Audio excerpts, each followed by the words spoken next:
Hi everyone and welcome to another colour along. So this is going to be a Copic colour along and maybe I'll throw some more materials at it later and make it a mixed media piece. I'm not quite sure yet, but majority of it will be done in Copic markers. So if you have any kind of alcohol marker that's got some skin tones in it, you can follow along. This is a buddy colour. It's me and Seàn Husbands, who is known in the colouring community. He's got his own YouTube channel. And we decided to do this together as a buddy colour, so you'll be able to look in the description, find his channel and go and watch his video as well and see how he interprets the image, how he colours it. So the image itself is from Etsy, it's from Little Maggie Shop, and again I'll be leaving that link in the description as well. So currently at this time of filming it's about 77p this download, so super cheap, it's not even £1, and it is a gorgeous illustration, isn't it? I'm sure you can agree with me on that. So go ahead and grab yourself a copy and we'll do some alcohol marker colouring. So I've picked a very delicate, very light skin tone palette for this illustration. I feel like she would have this very delicate complexion, so that's what I've gone for. I've picked 3 Copics for this, so I don't want to go too heavy on the shadows, so I don't want to have a whole plethora of colours. I want to be quite limited. I want to keep it very delicate, very light and very fair. So I've gone for the E300, no, hang on, that's not right. The E000, the E00 and the E11. So hopefully you've got these colours. If not, you can just look for whatever is lightest, slightly peachy tone in your alcohol markers. Let's get straight to it. So I've printed it on Crafter's Companion cardstock. I'll leave a link for that in the description as well in case you want to get the same card, but it is alcohol marker card, so hopefully it will glide on nice and smooth. So I'm going to do the skin first because that's the scariest part of an image to me. If I'm doing a portrait, I always do the skin first, because if you do everything else and then do the skin last and you mess it up, it's like so much time wasted and it's just really demoralizing. So we're going to do the skin first to make sure that's all good, and then whatever else we do is gravy. So let's start with the E000 and just put a whole base layer down of this. This is a really, really light colour. And with the Copics, it's quite important to be fairly slow when you're colouring, even though when you're going on to your next colour you want to do it quite quickly before it's dried. It is a little bit of a conundrum, because if you do it too quickly, if you lay the colour down too quickly, you're going to end up with sort of quite a streaky look, and it won't fill the paper in all of the areas in the same way. So you'll end up with some of it being filled and saturated and some of it not. So if you can just sort of keep your hand moving all the time for sure, but at the same time sort of make sure that your strokes are allowing the paper to pick up the ink.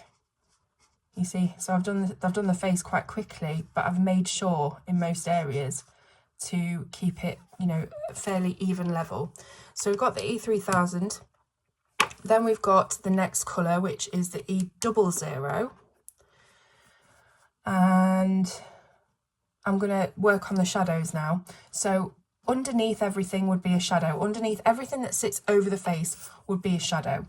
That's the main sort of rule that you've got to follow. So if I just put a little bit of this under this flower here where it covers or overlaps, and then also here where this part of the braid is overlapping over the face as well, if we just add some colour into there. Then we've got a little bit of light shading on this, so it's super helpful because we can see where some of the shading needs to sit. So if you're not comfortable with colouring skin or faces just yet, you can use the guidelines. So you will see some very light shading. And we can come down here, defining the cheekbone. I don't want to define it too, you know, heavily. I don't want it to look gaunt, but I do want to definitely put some of that colour in there. So we can colour down here as well. You can see some shading right down her jaw, and then it sort of curves around to her chin. We've got a little touch of shading just under the lips, so you can imagine the lips sort of protruding outwards from the face slightly, so it would create a cast shadow. We've got a little bit of shadow just under her nose and also here at the side of the nose as well. And I think just a little bit down here. Because the nose sticks out of the face, the light's going to hit the top of the nose and everything behind that is going to be in shadow. So don't worry too much about it. Just try and imagine, you know, where bits of shadow would be. Say down here behind the fingers as well. Okay, so once you have got on your first layer, we'll go back to the first colour that we used, which was the I keep saying E3000, that's not right, it's E000. And we're going to go completely over everything.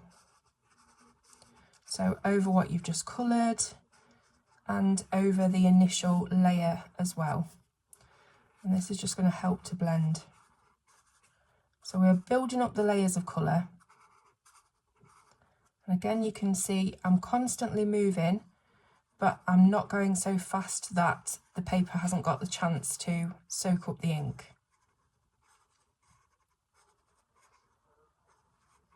So making sure you are going over all of your lines that you've just put down, and you will notice that the E00 has faded a little because we've blended it.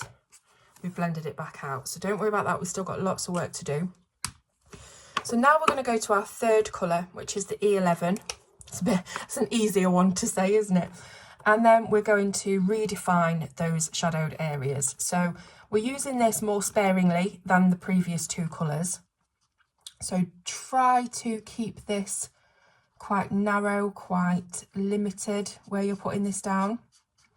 We don't want to be using the whole of the brush and laying it down really thick. Use the tip of the brush just to add in the shadows a little bit more defined, a little bit darker. So around the eyes here, you would have some shadow down from the nose.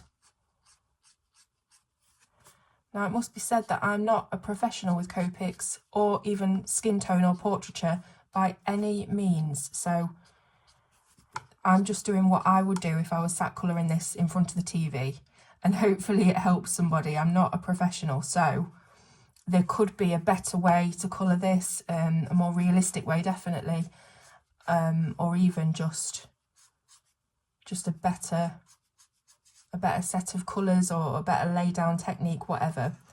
But hopefully this will help sort of at a starter level if you haven't used alcohol markers before, if you're wanting to tackle a portrait but you're sort of concerned a little bit about where to put colours and stuff like that, this is definitely good for beginners. So down here we haven't done this bit yet. So again, like I said, just try and keep it quite limited as to where you put in this third colour. I want to bring in just a slight bit more here, but don't go mad with it because we've got that mid-tone to do that. You know, this can be quite scaled back, this one. Just having a quick look. Put a little bit around here as well. It's just trying to figure out as well sometimes where that light would hit and trying to visualise that in your mind. It's not easy, but it does come more naturally as you do it more and more. So we've got the E00 now, which is the mid-tone.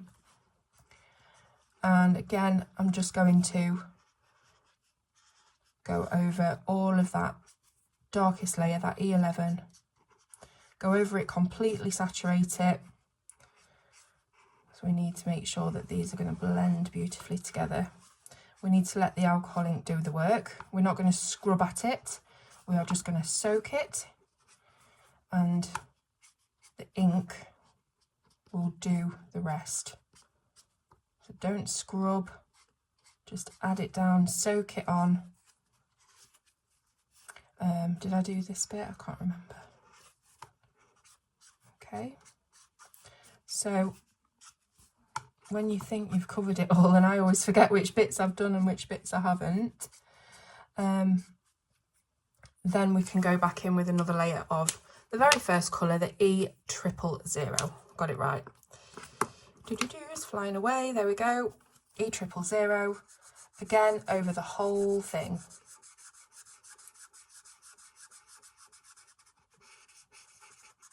Making sure it's really nice and saturated. Lovely and wet and soaked into the paper. You know, don't be scared to lay that ink down nice and wet and thick, because that is what is going to do our blending for us.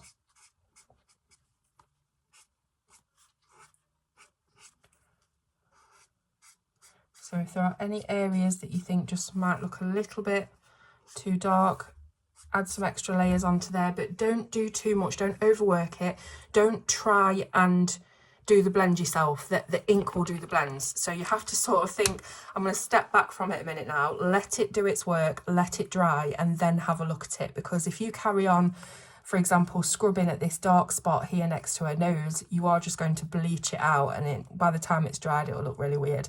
So as long as you've saturated it, and as long as you've done the steps of putting each colour over the top of the last one as you go lighter, then it should work out.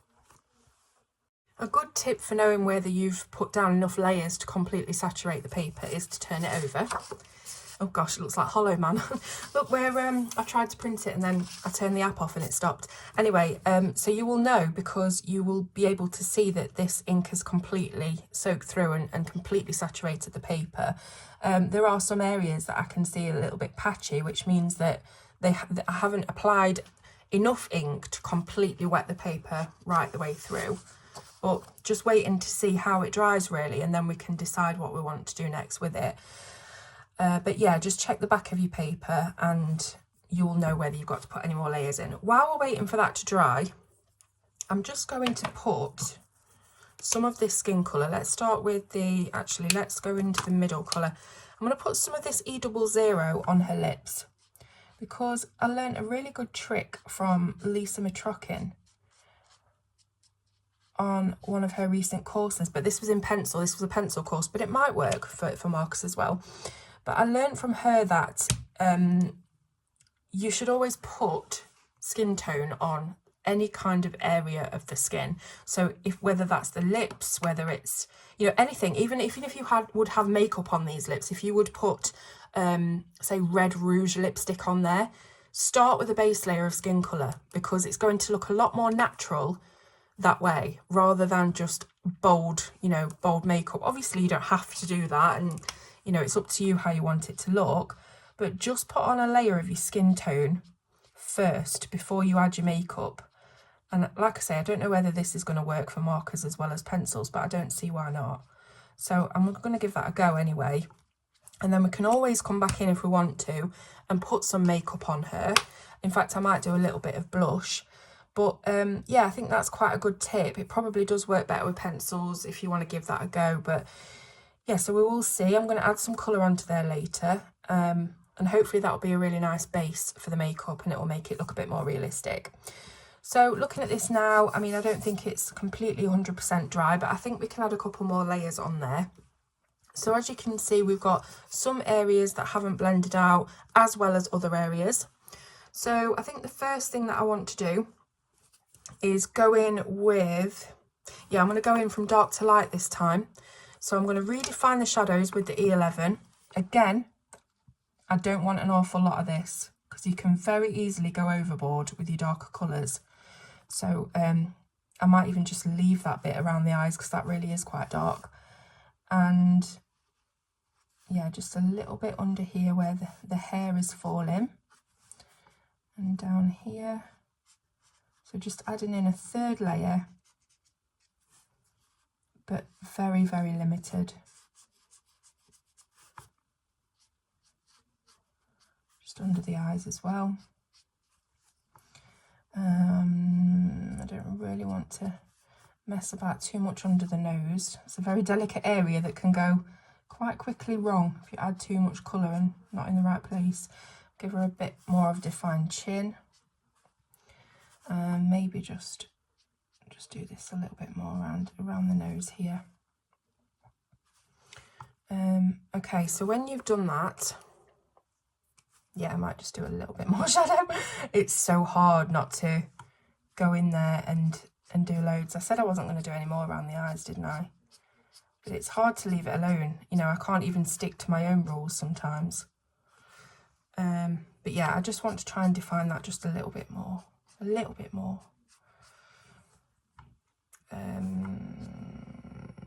Okay, stop. Next colour, the E00. So again, doing exactly the same thing, making sure you really are covering and saturating the previous lines.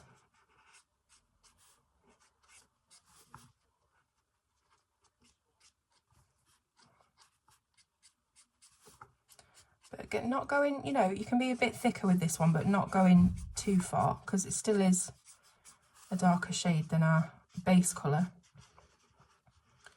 Just making sure that it's all covered.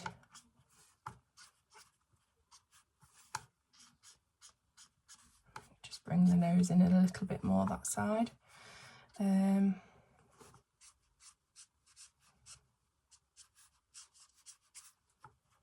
Okay, so that's our mid-tone. I'm just wondering whether I should just highlight these cheekbones just very slightly more and give her a little bit more of a little chubby rounded face. Okay, and then finally, this can be the last layer now. We've got one more layer of our E00. So going straight over everything, trying not to be too fast, giving the paper time to soak up the ink. And that's how you'll get the best blends, or at least it is in my technique. Just around the eyes here, I want to make sure I'm definitely applying a lot of this base colour, because I think that needed toning down. But it's just trying to get the balance, really.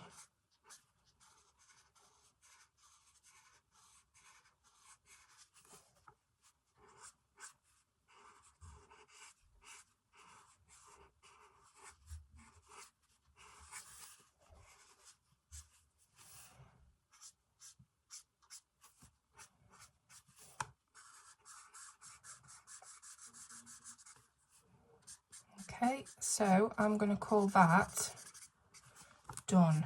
Now obviously we're not going to know how it's blended until it's dry. Let's have a look at the back of our paper again. So you can see this is much darker now. It's definitely starting to purely saturate through the paper. I mean, there's probably more layers that you could put down there to completely soak it, because this paper is made for alcohol markers, so it probably has the ability to take a lot more ink. But yeah, I think that's going to be it. So what I'm going to do is, while it's still fairly wet, I'm going to go in and add a little bit of blush.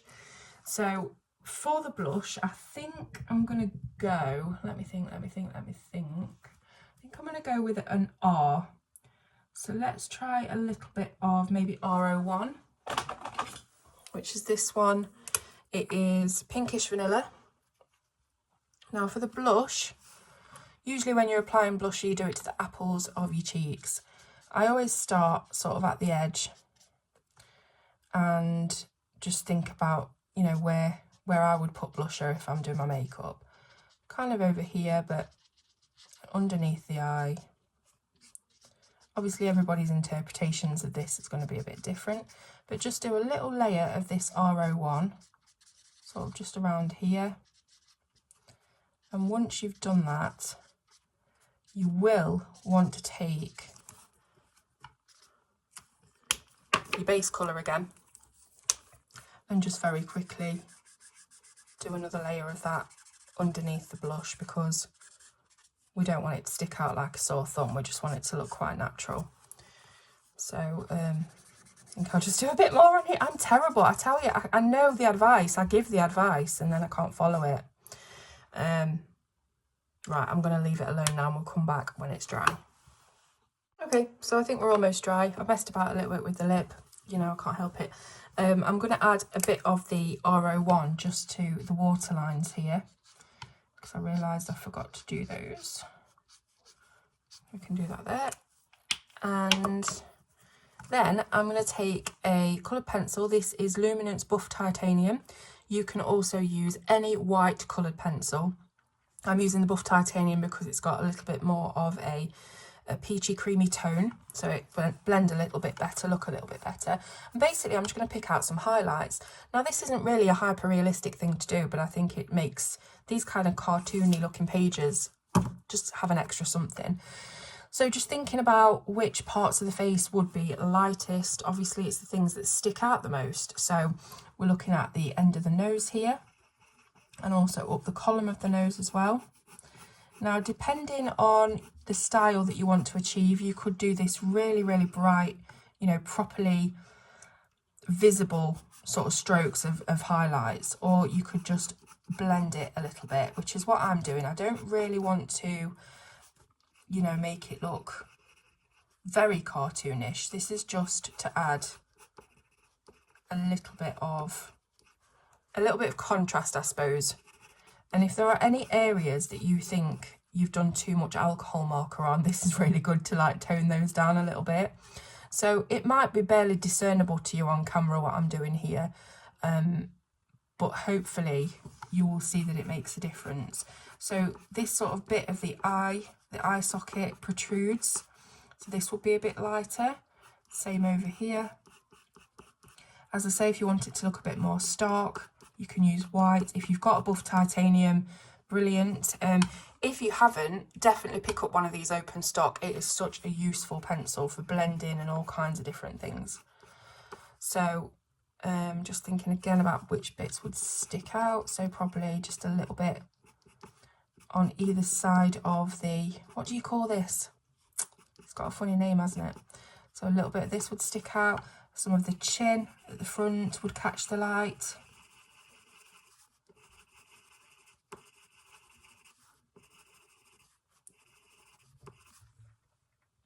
And I think maybe we'd have a little bit just on the edges of the nostrils here. And again, if there's any bits that you just want to tidy up or cover of the alcohol marker, you can do that.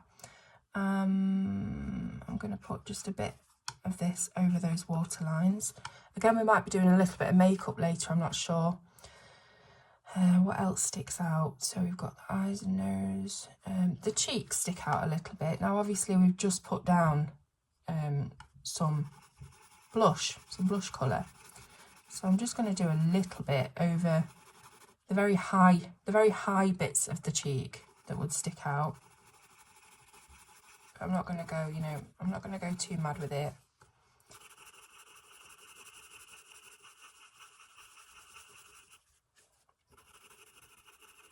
And she has got some freckles as well, which we can put back in, no problem. So there is just a little bit of highlight on the cheeks there. Anywhere else that I want to add it, I think I might just dull this down very slightly around the eye. And maybe in the corners of the eyes as well, just the very corners that really illuminate the eyes and make them pop when we've done them. You can use makeup tricks on portraiture very easily. So obviously a bit of white in the corner of your eyes makes them pop in makeup, and you can do exactly the same thing with your colouring. So I think I'm pretty happy with that. Obviously I said at the start that I did want to have a really delicate complexion. This is a little bit, it looks really kind of orangey and tan at the moment, but depending on what colours you put around her, that will change. So for example, if I give her really bold, bright red hair, this is going to look very, very pale in comparison. If I give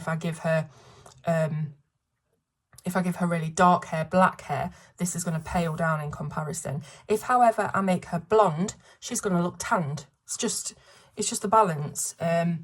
So really, if you ever do a skin tone and you're worried that, you know, it looks one way or the other, too dark or too light, just think about how you do the hair, and just do the opposite with the hair, and hopefully you'll get something that looks good. I can just see under here that we've got a little bit too much of a line of shadow, so very, very light application of buff titanium there. And really you can just play about with it. As long as you're being very light with the pencil, you don't have too much to worry about really. I'm just covering up a little bit of this marker, making it look more of a shadow. But yeah, I'm pretty happy with that. So just thinking about those freckles, I reckon if we try our mid-tone, which is the E11, I'm just going to use the chisel side and just put in, and don't be too precise about it because freckles are all sort of different shapes and they're not perfect dots. They're not the same size either. So just think about that when you put in your dots down. A few more under here, so she might have some sort of longer ones that look like little comets, and she might have some really misshapen ones. Yeah, it just depends. It's up to you how you want to do it, but that looks pretty nice. Just try not to make them, you know, uniform or whatever. So give that time to sort of fade. If you find that they're too bright for you, just go over with another layer of your lightest colour, the E000. So I'm quite happy with that skin tone on the whole. I'm happy with how it's laid down and how it's drying. So obviously I'm going to carry on with the skin because we need to do this whole neck and clavicle area and her arms as well. Loads and loads of skin to do here. It's probably not the best for a beginner, but we're jumping in at the deep end. So just thinking what else I want to do with the face, because I quite like to finish the face before I move on to the rest of the skin.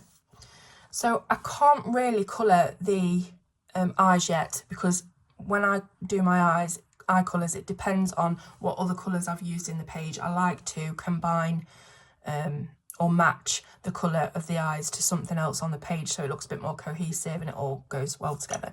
So I think we will just do a little bit of light makeup, probably on the lips. So this is really sort of unplanned.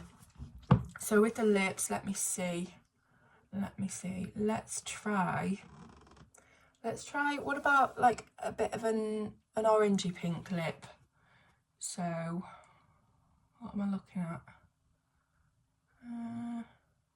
I think the light rouge might be too dark. So let me just have a go on my little sheet. Yeah, probably. What's the next one I've got that's back from that? The R12. Let's have a look. Yeah, that's not enough, is it? I'll tell you what, we'll do a little bit of lip colour with the R14, and then we'll go over the lot with this light tea rose R12, and that might just desaturate it down a little bit.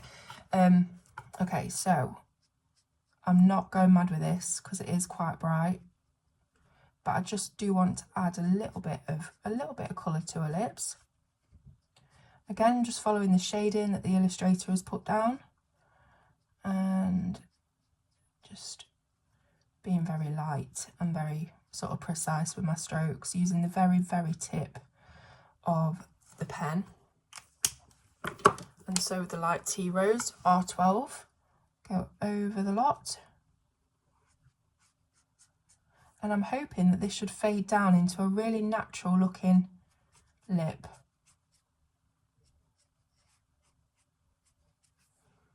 Again, you know, a lot of this is trial and error.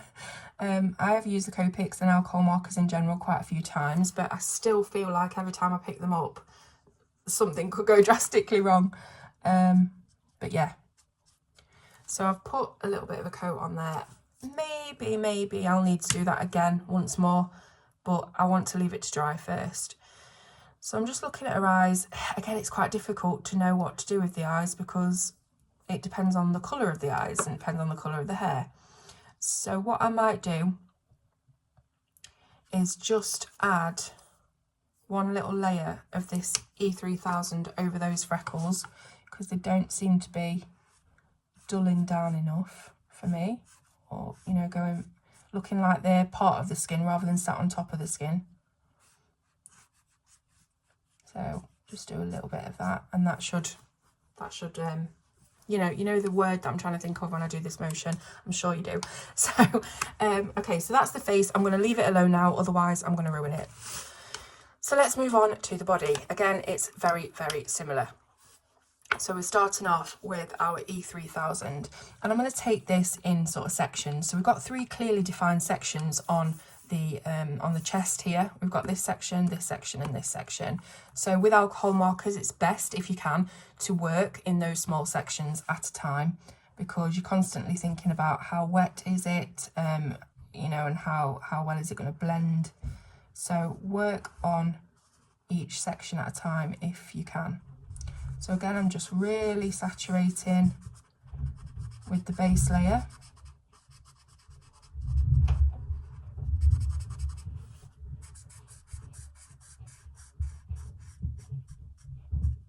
Really important to get that nice and soaked for your base layer.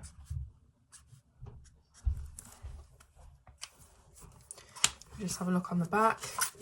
You'll see, well, it's a bit wet, but you'll see that it's not, the colour has not soaked into the page yet, but we have got a nice thoroughly wet area.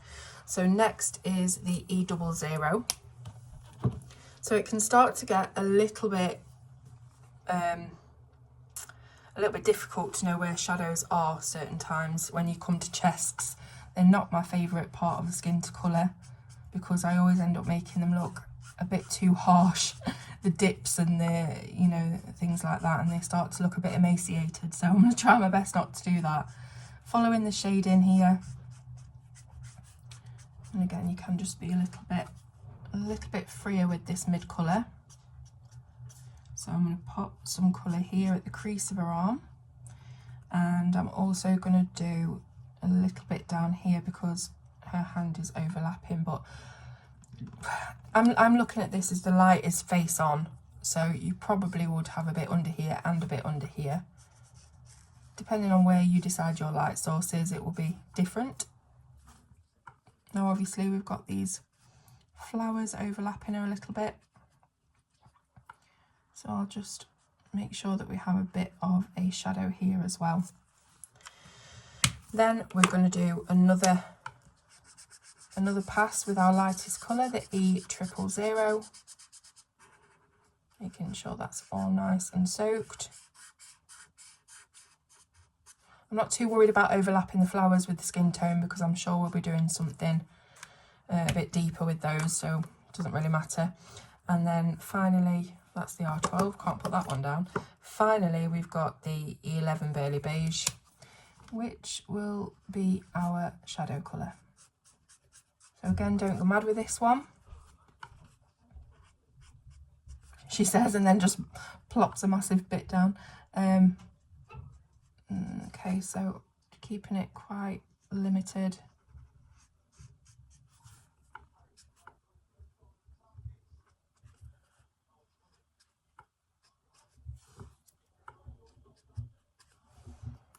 Okay, so you can also see that she has freckles on her chest as well. So that would be a really nice thing to add in at this point of time rather than at the end. You can do it either way. Mid colour, E00. As I say, just making sure that you're going straight over what you've just coloured.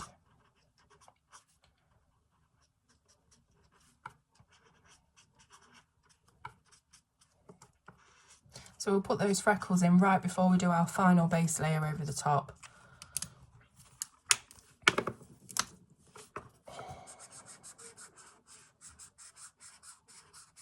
So this over everything.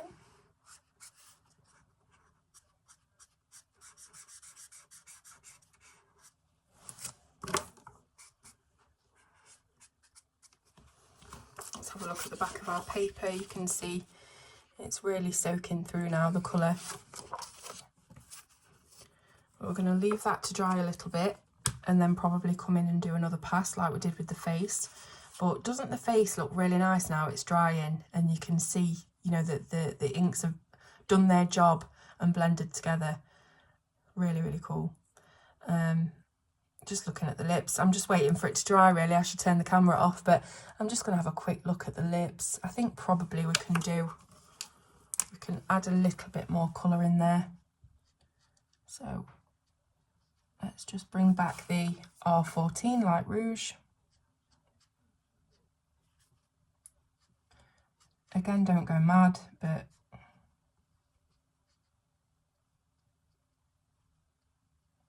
just add a little bit more of that colour in. I just want to get the very top bit of her lip there. It's so difficult because you can end up going out of the lines very easily.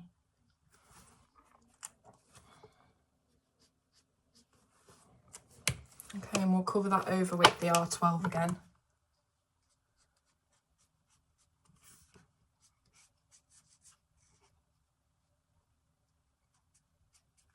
And if you know you have gone over the lines, you've got that buff titanium or the white pencil to scale it back a little bit, because you probably would have a little bit of highlight here anyway, so you might as well make use of it by pushing colours back in that aren't meant to be there. I think that's nice. I think that's nice. It'll all come together when we've done the hair and the clothes and everything. It always looks weird when you do skin and there's nothing else on the page, because it's just like an odd thing to see to the eye. But once we've done all the other colouring, it will all come together and it will change the look of the skin completely. So again, just waiting for that to dry. But while we're waiting, why aren't we doing some more layers here? That would be a good idea, wouldn't it? So let's move on to our next section while this is drying. So again, I've got the E000, and we want to completely soak the area. I don't want to repeat myself too much, but I also don't want to skip over this or speed it up or gloss over anything if you are colouring in real time with me, because I know certainly when I watch tutorials on something I'm a bit shaky on, I follow it almost stroke by stroke, because I just want to make it, I just want to learn how they've got the end result, and I feel like to do that I need to follow it bit by bit. And then, you know, when I get more au fait with it, more comfortable with it, then I can be a bit freer and I'll be doing my own kind of thing. So we've got a nice saturation of ink. And you see the difference, you know, that this is drying and you can see that the ink is working. So the next colour is the E00. And there is quite a lot of shade in here, so we want to just follow that really. So I'm just going to put that V of the throat in there, a bit here as well. Just pull that down a little bit so it doesn't look too much like a T. And then we'll have a bit of the shade in here between the breasts. Just bring that out a little bit more, because obviously we've got the next colour to do. And then we would have a little bit of shade in here,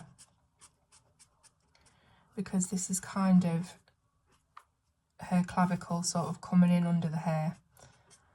And of course you can do a bit around the hair itself as well. Obviously, if the light was coming from this way, you would have lots of shadow here. But because the light's coming from the front, you might not have much shadow at all.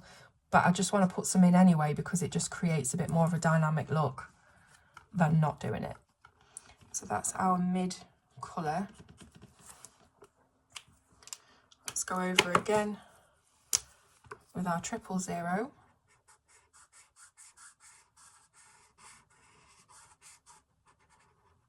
And it's definitely a worthwhile step doing this, going back and forward, back to your base colour to saturate. It really does help the blending process.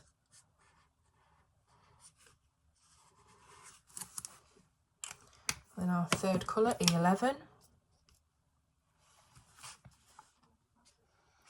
I quite like working with Copics because I feel like they give you a bit of a watercolour finish, even though obviously it's completely different medium. I've probably done too much of that there, damn. Yeah, but you know when you're just looking at her face there, it does sort of look a little bit watercolourish, doesn't it? It's just the effect of it, I suppose.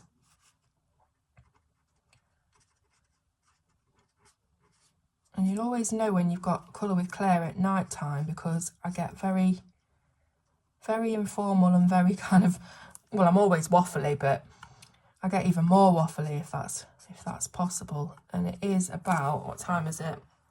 Yeah, it is 10 to 11 at night, so when I get tired, I tend to be able to speak more fluidly, funnily enough. Okay, so yeah, that's our middle colour. Back with the 00. That's not the middle colour. Yeah, I'm sorry, I'm sort of behind myself as well. That was the darker colour. Now we're going in with the middle colour. And we're completely covering all of that dark.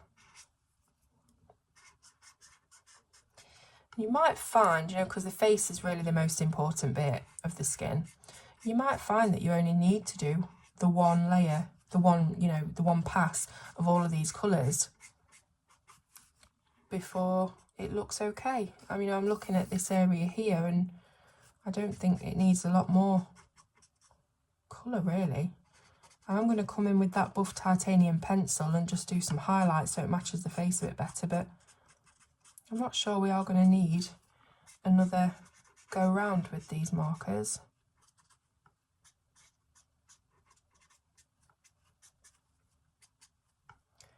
I can just see the illustrator's shading under here. I don't know whether we're going to have to go back in and cover that up a bit more. So we'll go with another pass of our E000 over everything, making sure it is soaking up and we're not going too fast for the ink to come out. We're not going faster than the ink's coming out of the brush.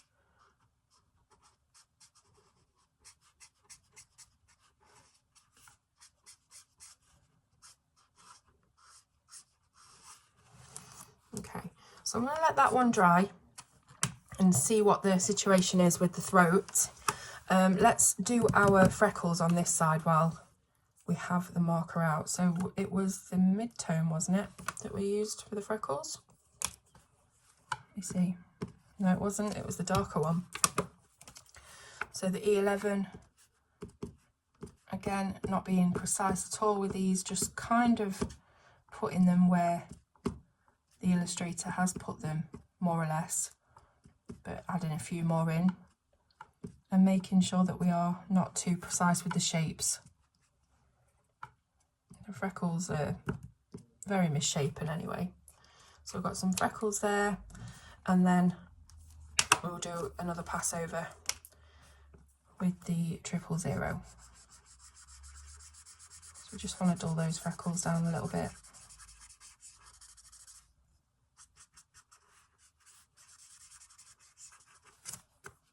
Okay, so we're waiting for this bit to dry. Let's move on to the other side of the clavicle, and we need our E000 again.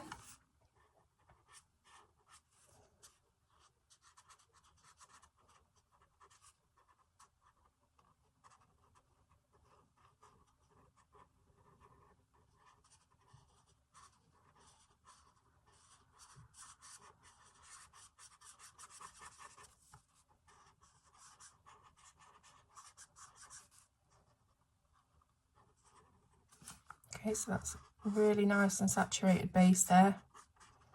Ready for us to do our blends on top. Okay, so next is the E00.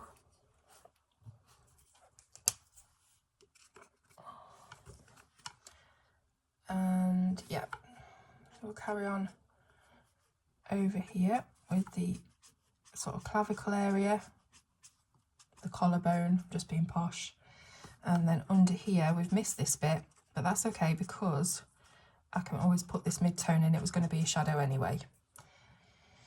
And maybe just a slight bit there on the edge of the shoulder. And we'll do a little bit of shading here. around the edges of the flowers and the hair.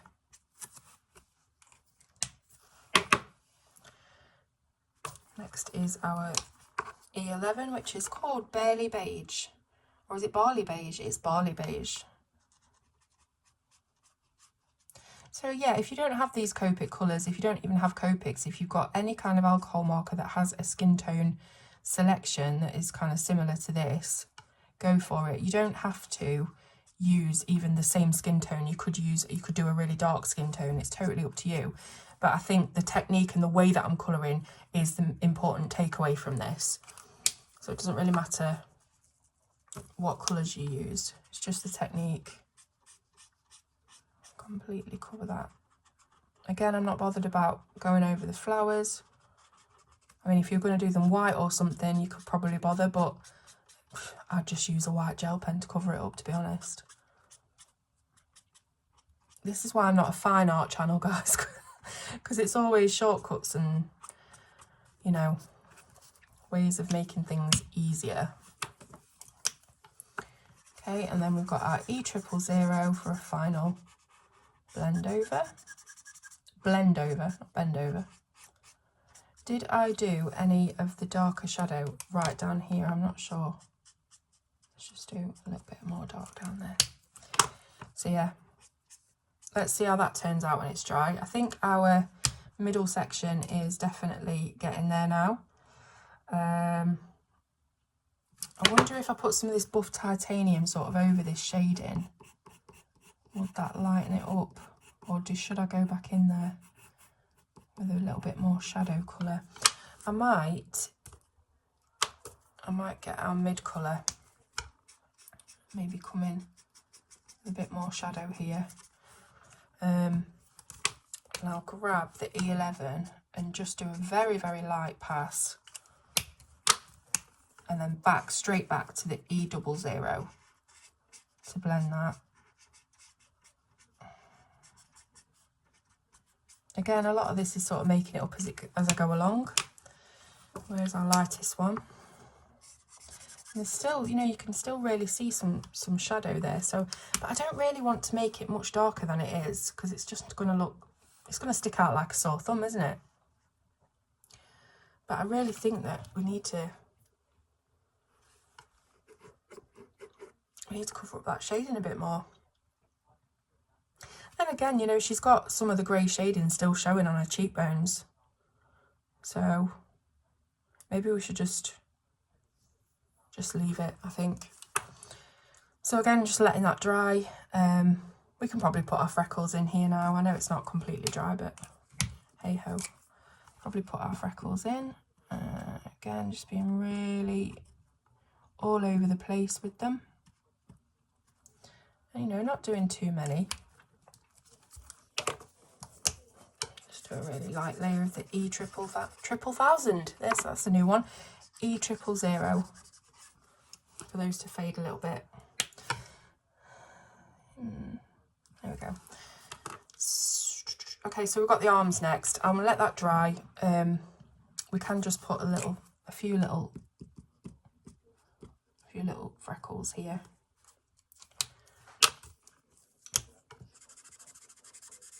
But let's let that dry and see what we think after. Okay, so let's start with the arms. So let's do this arm first. We've got this is the longest bit of the whole tutorial, is doing this skin, because it's the same process over and over again.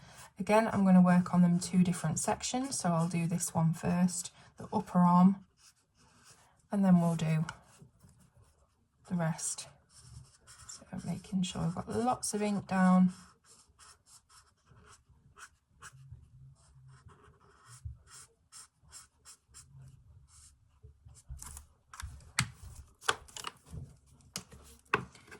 And then I want to do some underneath the flowers here. And sort of down on this side of the arm. Being a bit thicker here with the shading.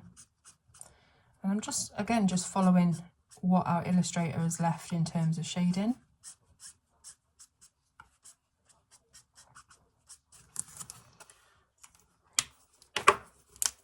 Straight back in with another layer of the lightest. And then we've got our E11, Barely Barley Beige.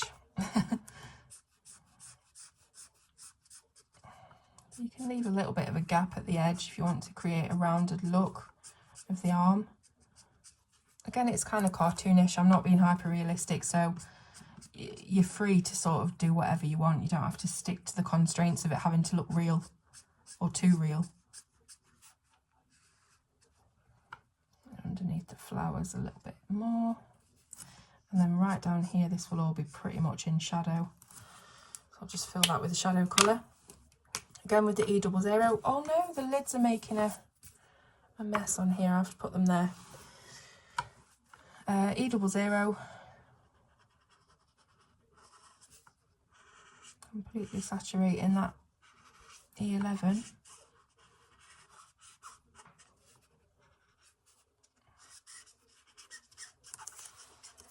Oops. And then E000 over the lot, including this very edge here because we don't want it white. Okay, so I'll leave that to dry. I'm putting that away, that needs to be out. So let's go for, now we're going to have to do this fairly quickly because this is a large piece, but I don't want to split it up because I might mess it up by doing that. I'm also going to colour the nails in this because again, it's that tip of colouring things that would be a skin tone in a skin tone before you add any makeup or extra colours. So again, just working to get this really, really saturated. And give the brush time. You know, especially with darker colours, you will be able to see that the brush starts to bleach out because it hasn't had time to fill up with ink. And that's why I suggest sort of doing it very slow and steady, giving the ink time to move down the nib. You can probably even see that. You can see how it's lighter.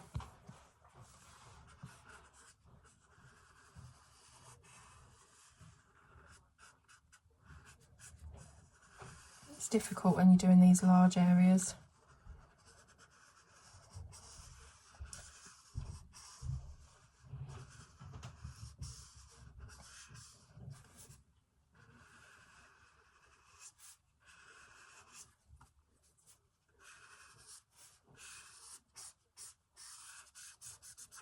When you're using light colours as well, it's hard to see whether or not you've saturated it all to the same level.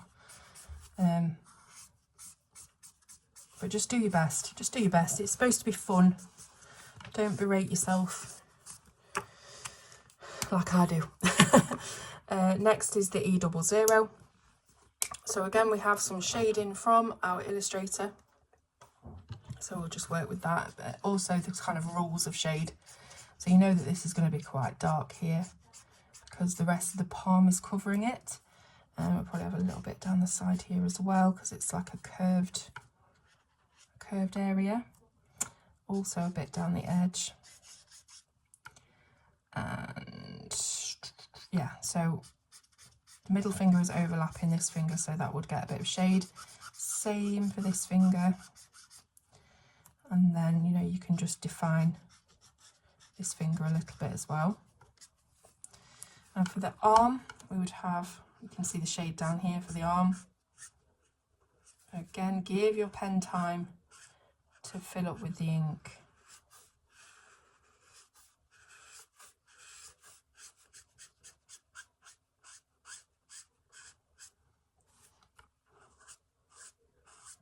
We're just doing the roundedness of the arm basically. We're just trying to show that. There will probably be some colour all the way up here actually, some shade.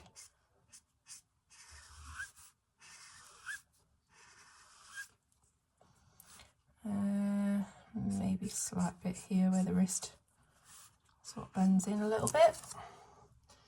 Okay. All over with the 000. I did really sort of wet this quite well. So you might not need to do or spend a lot of time putting in your E000 on this, but just do it anyway so that it's consistent with everything we've done so far on the skin. Then we've got our E11.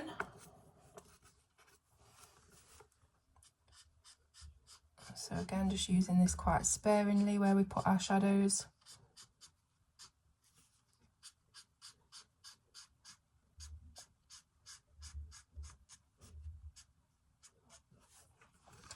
And like I say, we'll have some that comes all the way up here, so let's just do a line up like that. And cover this area down here. And I said a little bit here, didn't I? Up the edge of the hand here. That's enough shadow. Oh, we didn't do this bit. This bit is basically all shadow. Then we've got the 00. So just going completely over that and just go quite slow. So we do want to make sure that it blends. Otherwise it's going to look really harsh, these lines.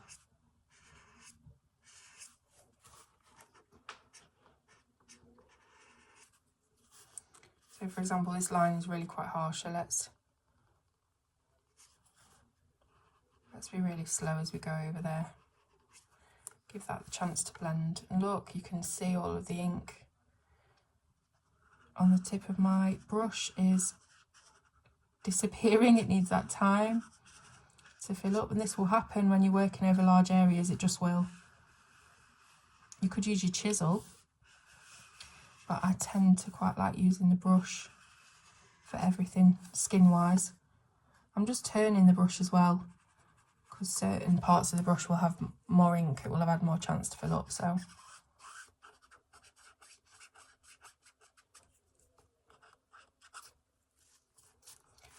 we will let that colour sort of refill. Good idea to prop them up as well if you're waiting for that to happen. So I'll prop that up over here, and then we'll continue with our final layer. So the E000. I've still got to think about how to say it.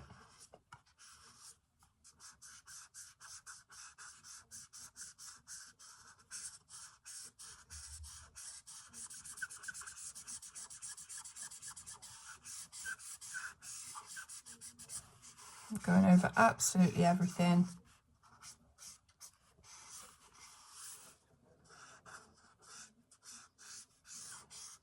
And we'll see how that turns out. Meanwhile, I think our middle bit has dried.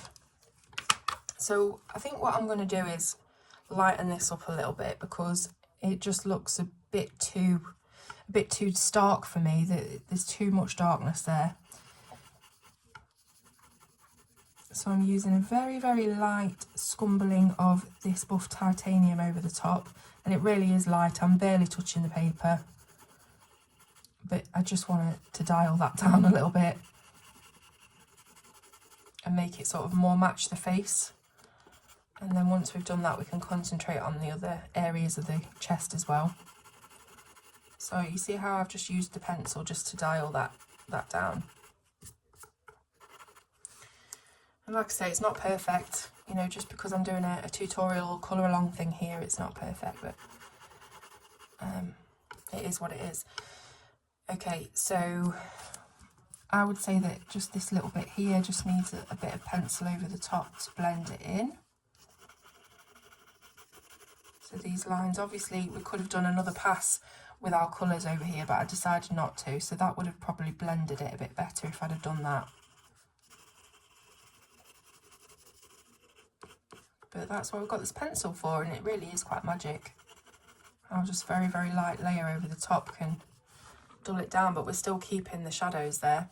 Now if you wanted to go in and make some of this area, just watch your freckles, some of this area a little bit lighter to show highlight, just like we did on the face really, you can do that now. Just want to have a look how it's looking on camera. Yeah, looks good. I don't know whether it's going to show up true to colour, because when I'm looking through my screen it looks very, very orange, but when I'm looking at it with my eye it's nowhere near. It's definitely more of a peach. So adding a little bit of this buff titanium, just a little bit here and there. If there's any places where you've got some marker that shouldn't be, you can just put that bit of that over it. If you want to do a little bit of light at the sides of the neck and over the top of the shoulder, you can do that.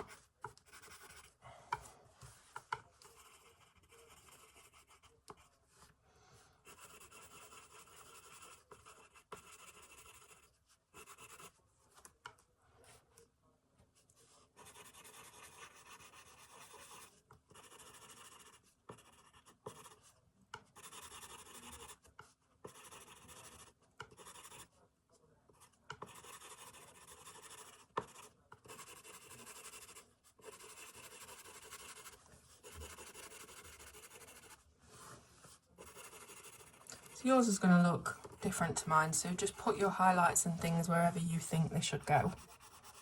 Put a little bit on the top of the shoulder here.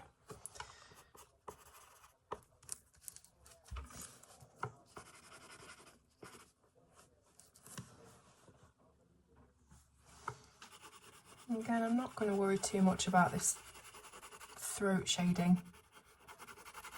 I'm always terrible at colouring this part of skin, this chest area. Also, if you feel like you need to flatten this out a little bit, you can use a colourless blender for that. Over the top of the markers, absolutely fine. That'll smooth it out a little bit for you as well. Okay, let's have a look at the arms then.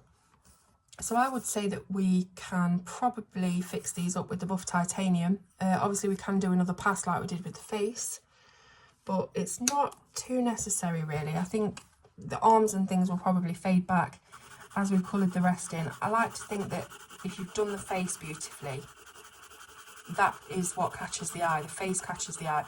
That's why a lot of YouTubers use their own face in thumbnails, because it's like X amount of % more likely to get people's attention if you use your face in a thumbnail, because that's the first thing that the human eye and the human brain look to when you meet somebody. It's the face, and it's the eyes and the features, the expressions. So again, I'm just using a light layer of the buff. You see, it does make a lot of difference. It's surprising. You can see down here we've got quite a dark shadow that probably would have been fixed on another pass with the Copics like we did on the face, but I think I'm just going to take the shortcut and use the buff titanium.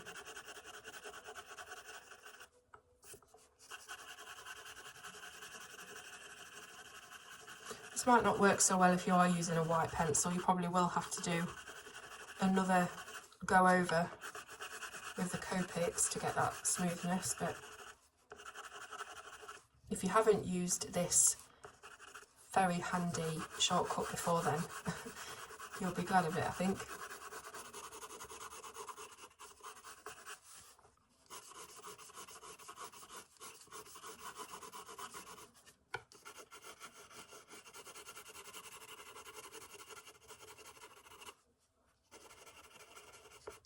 You see how it desaturates it? It takes that very bright orangey look out of it, but we still keep the shadow. That's what we're looking for.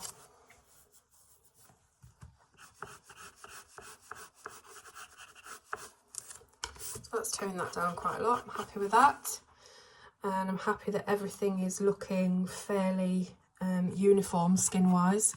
So do we want to add any especially bright highlights anywhere? That's totally up to you. Up the arm here would have the most highlight, and then also down the hand as well, down the centre. You have a bit of a highlight on the edge of the thumb. Probably went a little bit mad with that. Just adding a little bit of marker. How's our other pen doing that we stood up? Ah, it's almost back to normal now.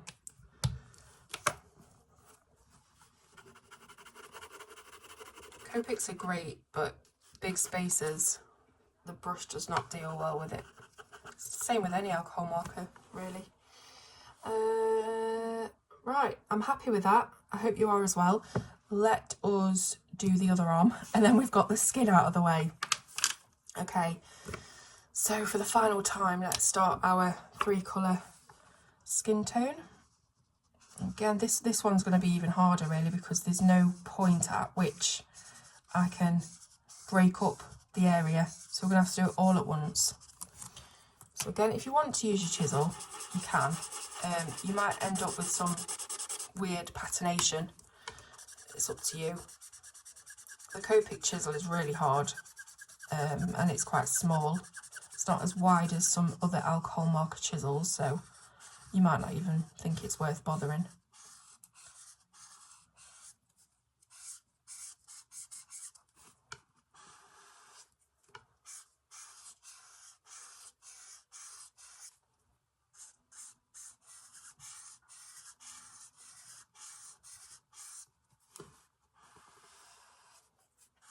So again, just making sure we've got a really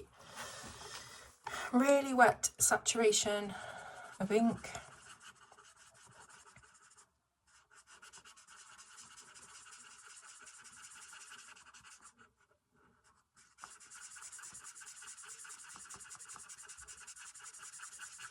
I'm having to be quicker with this because of the amount of space we've got to cover.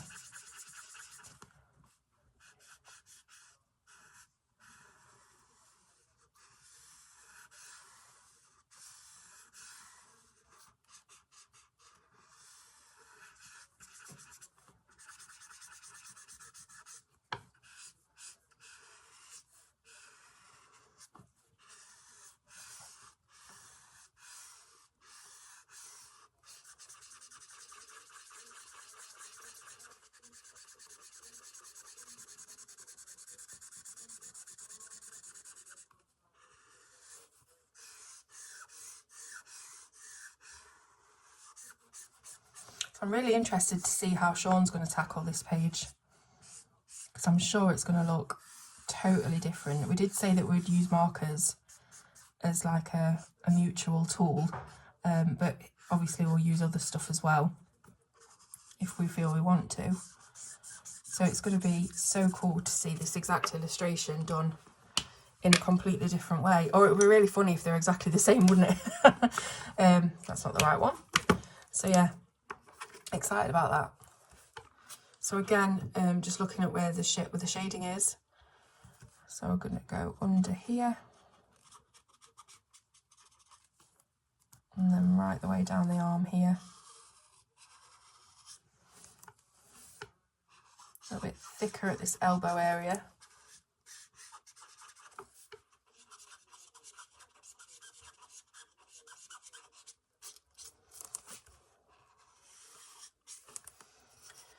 And then we want a little bit on the inside of the arm, but not too much. I'm really struggling with this this mid-tone of the ink. Maybe it is drying up a little bit because it just doesn't seem to be as juicy. But it's the E00, so it's probably been used quite a lot. It is a good skin tone. So we want all of this dark shade in here that the illustrator has left. We want that covered, and this is not covering well at all. Let's try this way.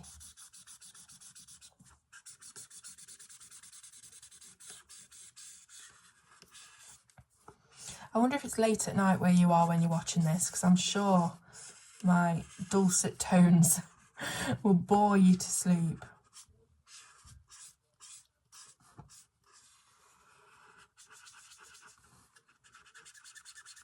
I'm just trying to get some colour off this pen at the moment. Let's see if the chisel can help out.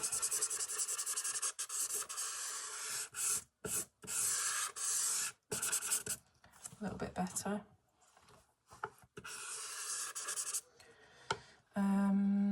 So around the knuckle area, just do a little bit little bit over here where the shading is, and a little bit here where the hand is curled over. We don't need an awful lot on the thumb area, just put maybe a little bit down the side here, a little bit across just to show slight definition.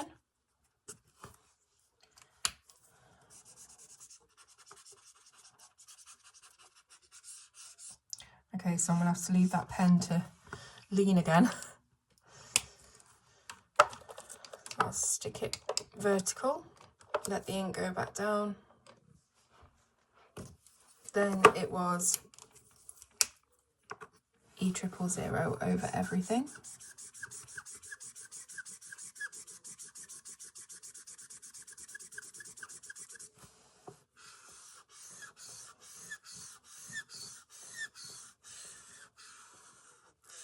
Really taking the time to go over this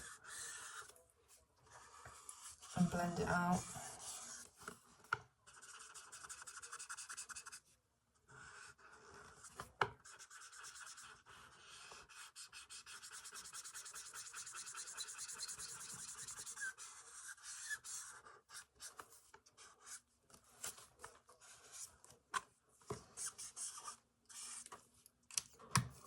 And we've got the E11.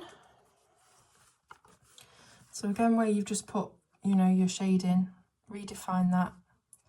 Put a little bit here, a little bit down the side, a bit on the knuckles, put it down here a little bit as well. And then all along here, really. Down the arm, I've done that really thick. Oh well, try and scale it back a little bit, and a little bit up here. And then in the curve as well, just there. Right, so let's try and get our E00 doing something. It's still really bleached out. I'm gonna have to use that chisel, I think, and dial this down.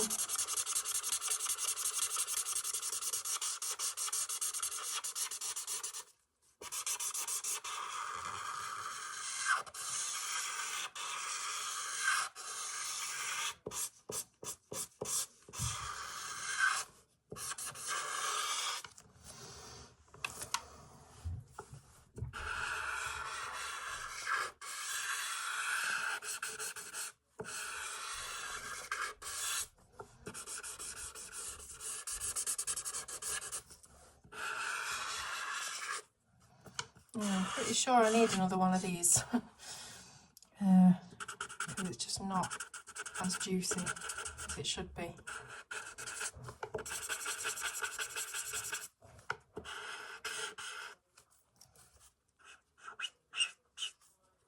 There's barely anything coming out of this. Got to really try and find a part of the brush that's got ink in it.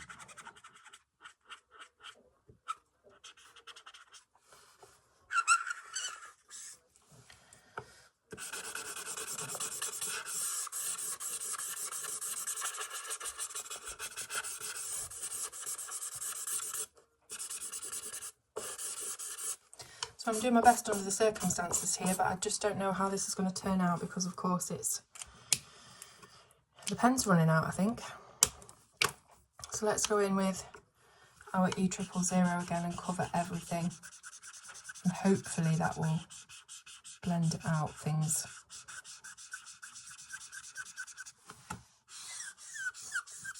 But if not, we do have our busty, our trusty buff titanium to help us blend out a little bit better.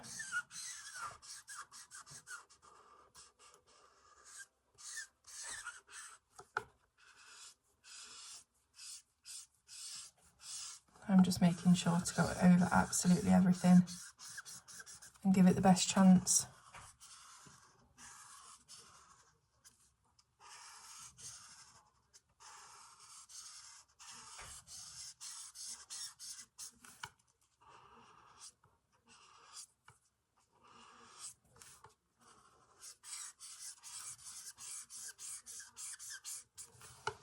Right, we'll see how that dries and see what we want to do.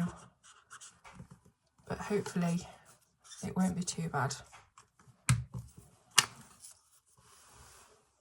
Okay, so we're fairly dry now.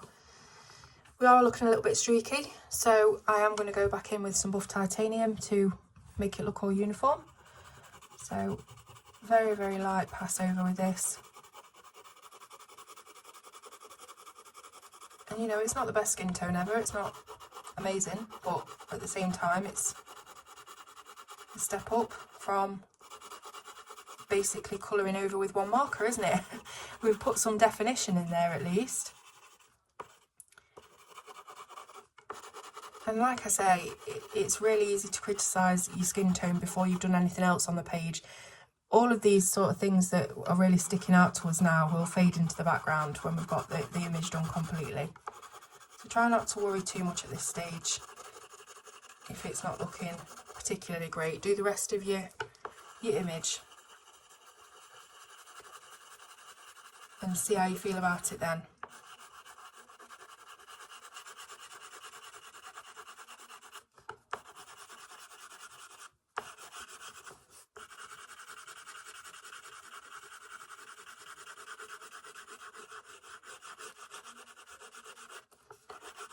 So I am just really trying to blend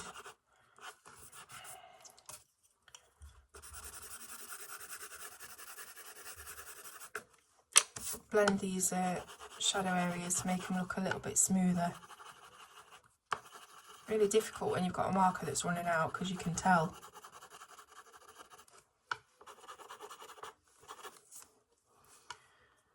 See how this looks really quite linear compared to the face, which is really smooth. But again, you will be distracted from that when you've done the rest of the picture. So adding in any specifically bright highlights that you want. Here.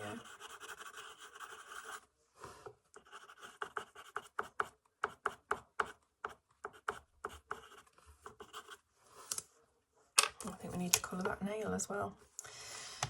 Okay, so the skin is done. Thinking about what I wanted to do with colours for this piece, I had a look at the original listing and it's already been coloured, I'm assuming, by the illustrator. And I love the palette, the colour palette of the flowers. It looks really delicate and spring-like, and these hydrangeas are just stunning. I'll show you exactly how it looks. So hang on, let me get turned up so you can see just how beautiful. Look at these hydrangeas, lovely sort of imperial violet blue, and then a nice little very light red violet colour. And I think I want to copy that, so that's what I'm going to do. Eyes and hair are lovely as well, but I don't want to do a direct sort of copy. It's not going to look exactly the same, obviously, but yeah, I think like green eyes and reddish hair would look really nice on this. A little bit of an Irish look. What do you reckon? Yeah, I think that's what I'll do. So let's think about the eyes then, because we've got a really peachy lip that's going to go really nicely with the red hair, and the eyes should be green, I think, like an olive green.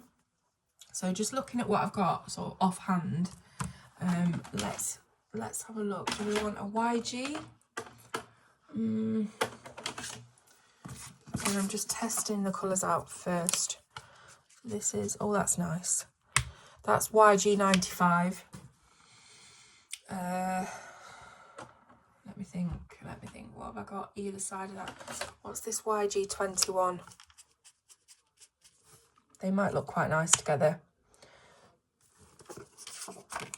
Let's give that a go. So for the eyes, I've got the YG 95. Let me zoom you in a bit. So I'm gonna just, I mean, the eyes aren't really that big, so the irises anyway, so you haven't got a whole lot of room to mess up. So I'm just doing a little bit of this dark colour and then going over it with the YG 21, which is anise.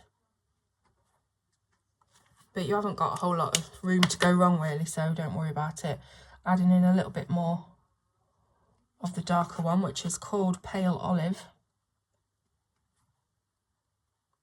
But making sure that down at the bottom of the iris we've got a nice clear unsullied patch of this anise, because that contrast is going to really help. If we keep it darker towards the top, that will give us a nice contrast on the eyes. So I don't think I want to do anything else with the eyes. I don't think I want to go any darker than that. It's quite nice as it is. I need a little bit of grey, so I'm going to come in with a warm grey, very light warm grey. So I've got W1, which is warm grey 1, and we're going to just colour these eyeballs because we don't want the eyeballs to be completely white. It's not realistic. Same with the teeth as well. Just do a little pass over with the grey on the teeth. It's going to look a lot more realistic that way. And with a slightly darker warm grey, so this is warm grey 3, definitely don't do that on the teeth. We're going to just come straight over the top of the eyeball, including that iris that we've just coloured, but just over the top, so just underneath. And that is going to be the shadow of the eyelashes reflecting on the eyeball. I'm not sure if I even want to go slightly darker with that, but very carefully, because we don't want to completely get rid of the green. And then what we do is we put our highlights back in so that it doesn't just look muddy and horrible. Where's my white pen gone? Okay, so I've got white gel pen. So we'll put back in our lovely highlight there on both sides. And then we'll also do a little bit of white just above the line at the bottom of the eye, just above it.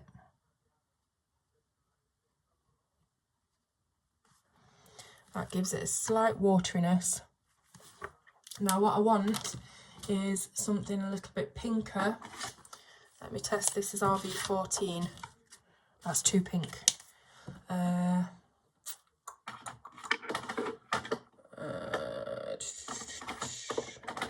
Just bear with.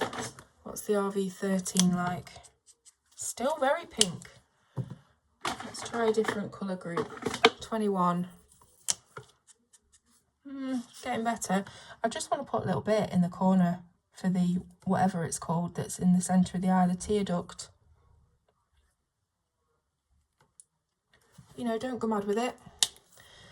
And maybe I'll just put a little bit of that under here as well.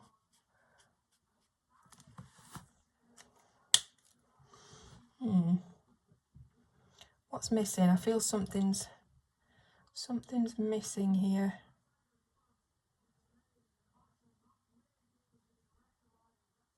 Maybe I just need to redefine the eyelashes a little bit.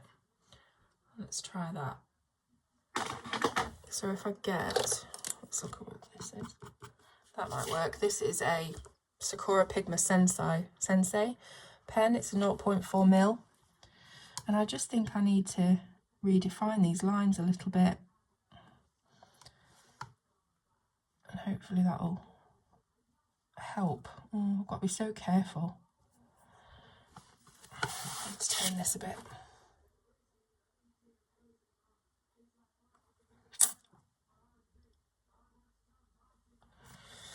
Oh, I don't know, that might make things worse.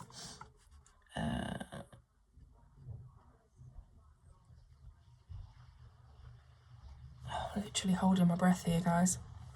These eyes are so small, it's very, very difficult. Let me put these in. Because if I make these darker, it's going to make the eye brighter. So let's really make those dark. It looks a little bit like she's on drugs at the moment. She's got like really red looking eyes. I'm just going to put these eyelashes in, redefine them.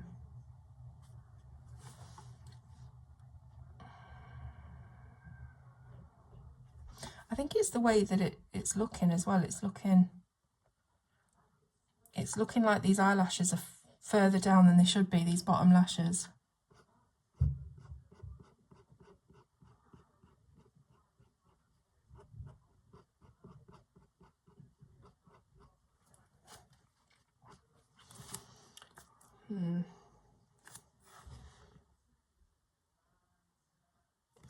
Yeah, I'm not liking these eyes so far. What have I done wrong, or what am I missing here?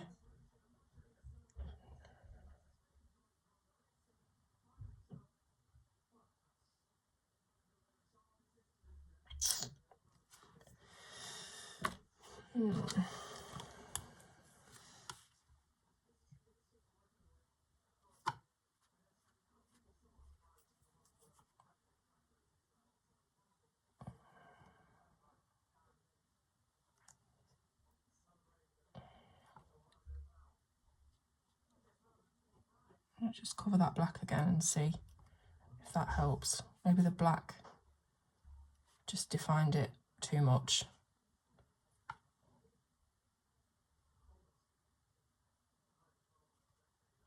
I don't want to make a pig's ear out of this.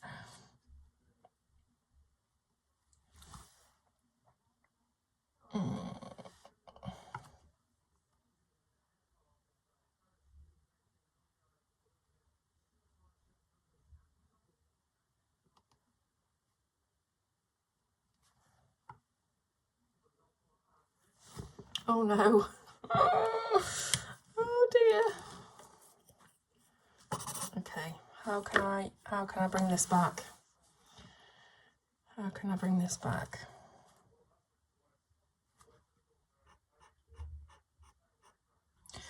So I'm using a colourless blender to just scrape away bits of the white gel pen. But I feel like I've done something horribly wrong here. Let me see how it looks through the camera. Oh god, that looks terrible. Okay, we can fix it. We can do something with this, surely. I'm sort of just messing around with it too much, aren't I? Why am I taking bits off and then putting it back on?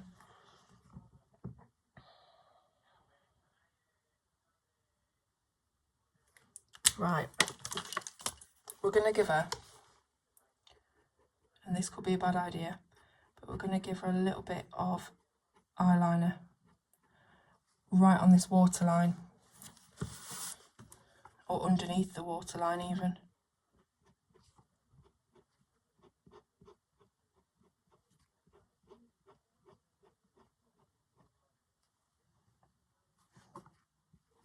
Now really, I did want to keep her quite delicate and not go heavy on the makeup, but that's gone out the window.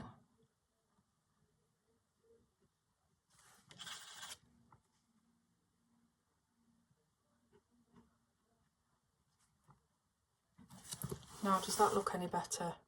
The white's just way too bright, isn't it?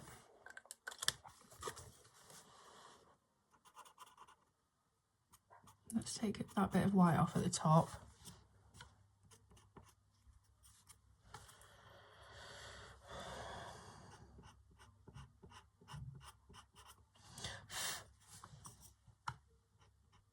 Oh.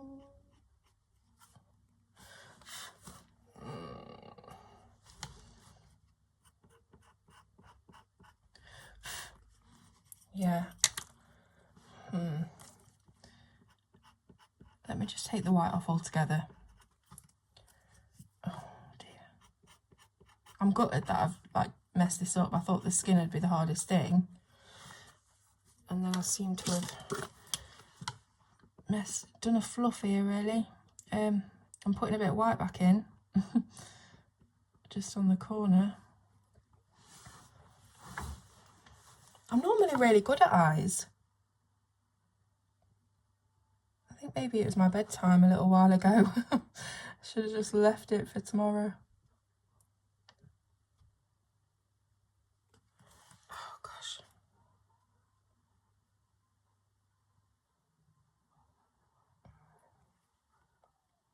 See, I've just took all the white off and now I'm adding it back in because it didn't look as good, and then I don't know. I don't know.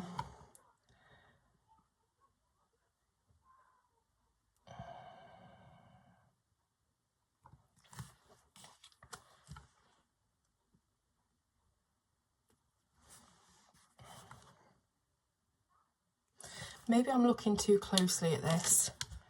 Maybe I need to just come away from it a little bit. I can't help but mess around.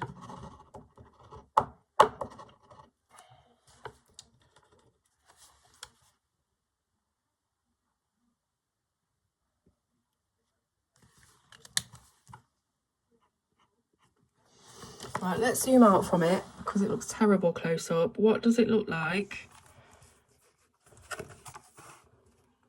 Oh, those eyes just look really odd. And I can't figure it. Normally I can figure things like this out, and it's really grating on me that I can't sort it.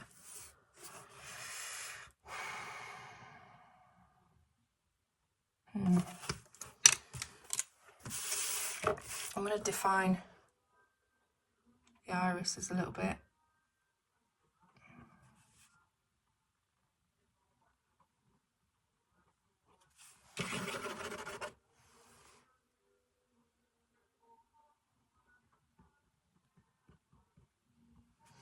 Good job this wasn't meant to be like a professional tutorial, it's just a body colour.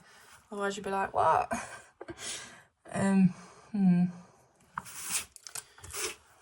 Let's bring this up here.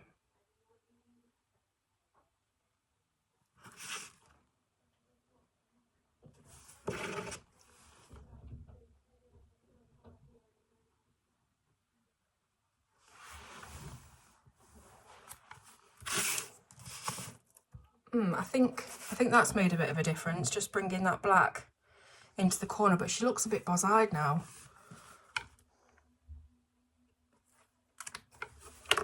Maybe we need a little bit of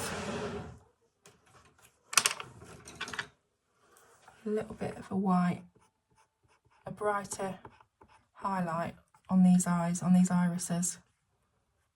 I'm just clutching at straws now, aren't I? Yeah, I'm not keen on those eyes at all. I've completely messed them up. But yeah, trial and error. You've seen it happen before your very eyes. So yeah, what I'm going to do is I'm going to leave this for tonight. It is now, it's 23:45. It's 11:45. It's nearly midnight. So let's leave it for tonight. And I'll come back to it with fresh eyes tomorrow. Fresh eyes. Okay, so it's been a couple of days. I thought I'd leave it and, you know, see how I felt when I came back to it. And to be honest with you, going away and coming back, it's really helped because I don't think it is as bad as I thought it was at the time. I mean, obviously, if you look really up close to these eyes, they're terrible. But on the whole, I don't think it's going to make a huge amount of difference to the picture. So I'm just going to carry on with it, really. I'm not going to discard it. And I thought what we'd do today is colour some of these flowers. So as you can see, she's got hydrangeas on her sleeves here, and also there's some in her headband as well. So I thought we would pick some colours for the hydrangeas, and I've chosen a nice little palette here that isn't too bright, and it just kind of fits in nice with the delicate look that we're trying to achieve. So for the purple hydrangeas, I've got 3 colours. And these are BV13, which is aptly named Hydrangea Blue, B93 and B91. Then for the pink hydrangeas, we've got another 3 colours. We've got V25, RV52 and RV00. And I've got a couple of very lovely light greens, which are YG41 and YG11.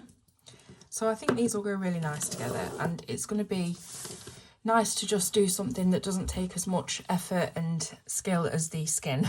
So we can just sort of get on with it. So I'm going to zoom you in, and then we'll start on this sleeve here.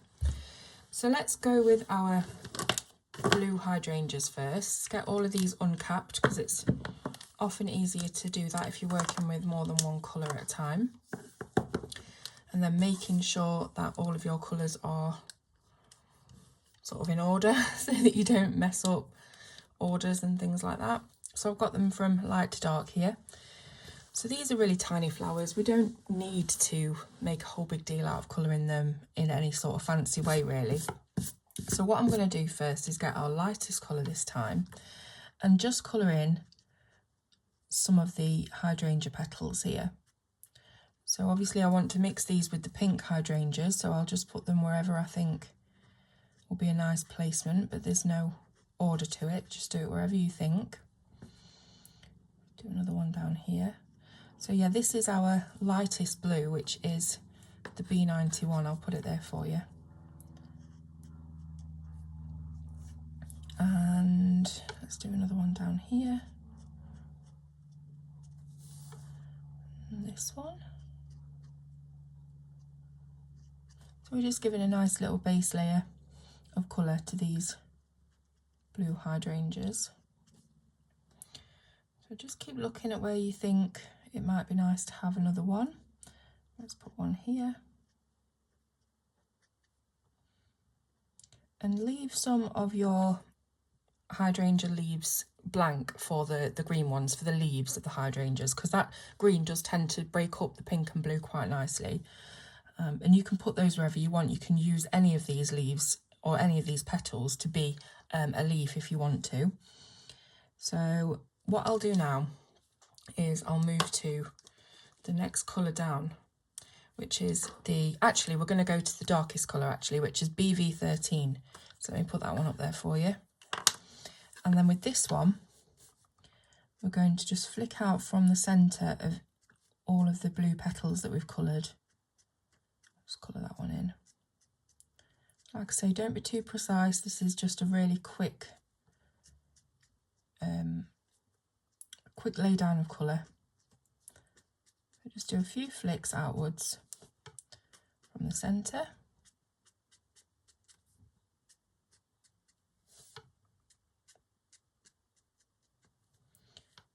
There we go.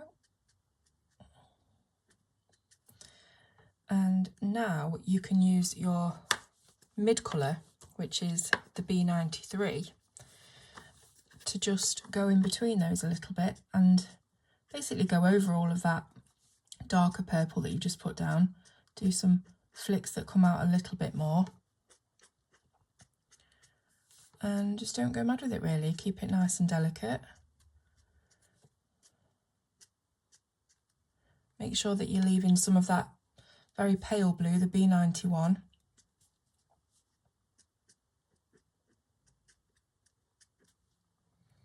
This is a nice little mid-tone just to tie everything together. A little bit down there.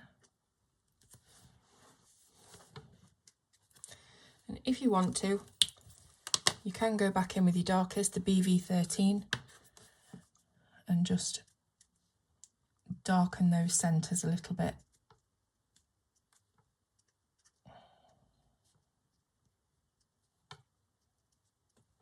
Just that little bit of darkness in the centre will naturally make your lightest colour, the B91, just pop up that little bit more.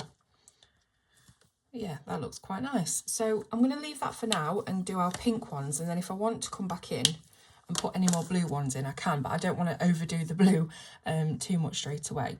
So let's do exactly the same thing but with our pinks this time. So I'm going to do an all over coat of the RV00, which is the water lily, and just put that all over where we want our pink hydrangeas to be.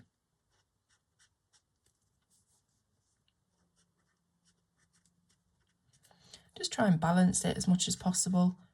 If you are doing the two colours of hydrangeas, if you're just doing one, it doesn't matter obviously, but just try and balance where you are putting these different colours. I think that'll probably be good as a blue one there. Just painting that bit, and let's do another pink one here on the shoulder.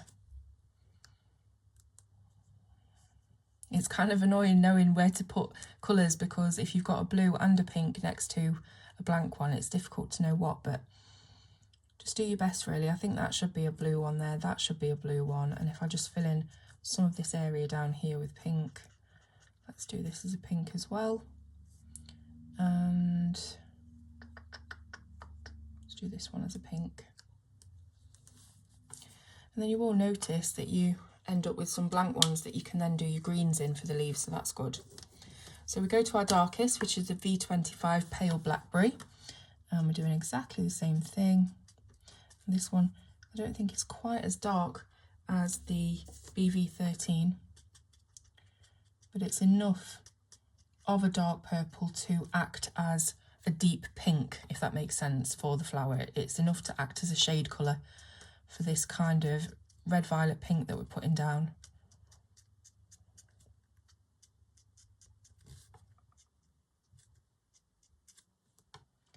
Again, just flicking in a little bit of this colour.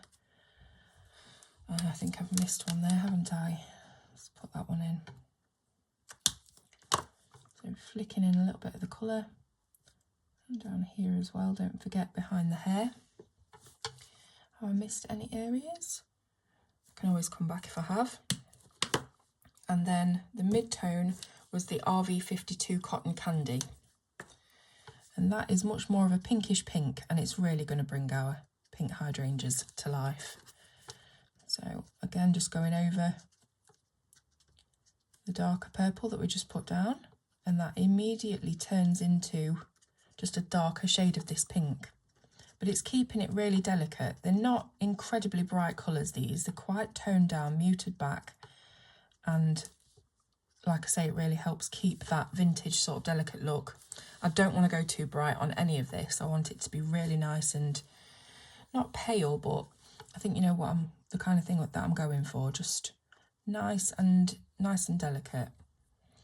Okay, so once you've put your mid-tone colour into the flowers, remember to come back in again with your darkest colour, V25, and add in those centres. And then you'll just get the depth of the flower just from adding in the centres. It will give you some depth to it.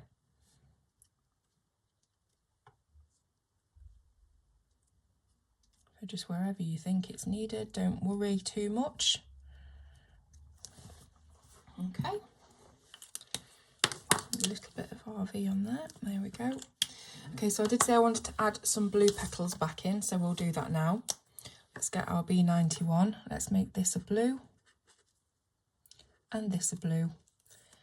And I reckon if we just make this bit of blue here, we can leave the rest for leaves. Leave them for leaves. So BV13, do our little flicks of what I've just done. This one here, just here as well. I think that was it, wasn't it? And then mid-tone, B93. The mid-tone is often the brightest tone of the three that you will use because you've got a very, very light colour in your lightest tone. It's almost a tint of just colour. And then you've got your darker colour, which is obviously quite dark and dull. But then you've got your mid-tone, which generally is in the mid-section. It's in the 3 to 5 area of the Copic numbering system. And that generally is a little bit more saturated with colour than the others. Okay, and then quickly put in the centres. It's BB13. So I think these were the ones, weren't they? So I'm forgetting already where I've put them. Okay, there we go. So I think what we'll do is we'll put the actual leaves in there, and then we will see if there's any spaces and gaps and things if we want to fill that in, you know, just with one colour. Now, as you can see, I'm making all kinds of mess ups on this background here, but it's not bothering me too much because I think we're going to try and figure out some sort of background that will cover that up. But if not, there's a white gel pen, there's Tipex, there's all kinds of things that you can put on your paper just to get rid of that. But I'm generally not very, you know, not very precious with things. I just like to just get in there and put the media down and then things happen. So I've got YG41, I've got YG11. What I'm going to do is, again, just use the lightest colour to fill in any areas of green that you have decided that you want to be leaves. So yeah, I am just going to fill in between all of these because that just gives you the impression that there are leaves underneath and it fills up the space. So there we go. So again, very, very delicate green. And then with the YG41, if I'm not casting a shadow onto this, if I keep it under there, that might help. With the YG41, again, you're using this as sort of your centre colour that we did on the flowers, and we're just sprinkling it in here and there, sort of at the bottom of where, if you've got any individual leaves, just at the bottom, but if you haven't, just sprinkle it in here, there and everywhere between, and it will just give that little bit of difference to the eye. Okay, and that's it really. So we will do the other side, and then we'll carry on and do the ones in the hair, and then we'll figure out what we want to do next. So I did say I would do this all in real time, so I'm going to do that. Obviously we're doing exactly the same thing again, but you can hear me waffle for a bit. I know that you love listening to me waffle. So yeah, let's start with the blues again, and I'm going to do this a bit quicker this time because I have shown you the general technique. If you can call it a technique, it's very, very simplistic. And I do feel like a bit of that imposter syndrome sometimes when I'm explaining something that's incredibly simple, because I feel like someone's going to go, you know, that's not really something that you can claim to teach. That's just common sense. But then again, you know, there are people like me who like to be talked through everything and might not have thought of the simplest answer, and often try these different complex processes and thought systems to get around things, and really it's staring you right in the face. So if there are people like me, then that kind of approach would really help them. So just filling in any areas of flowers that I think are sort of, you know, spaced away from each other, so that we can get a nice sprinkling of the different colours of hydrangea, rather than having them all clumped together in the same colour area. So that was the B91, sorry, I forgot to put the cap down. Then we have the BV13, which is the darkest. Remember just to do those little flicks. And the reason I do this second and not, you know, at the end with the centres, is because the mid-tone will blend these flicks out a little bit. If we did them at the end, they would stay exactly where we put them, probably. So we just need that extra step for them to be blended out a little bit more. Or at least I think we do. So, okay. Very, very quick this time, you see. Quicker and quicker. And then we've got that mid-tone, the B93. And as I said, this just acts as a little bit of a blender for the dark colour, so that it's not so purpley and it's not so dark. And it also gives us that pop of real pure blue. Even though it's a toned down blue, it's kind of a vintage blue, it's still got the most blue out of all of the three, the most pigment. So that's giving us that pop of colour. And then, like I said,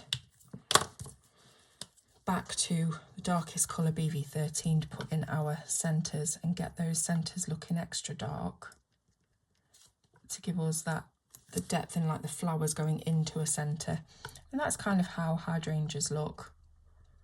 I love hydrangeas. My nana had a big bush of hydrangeas.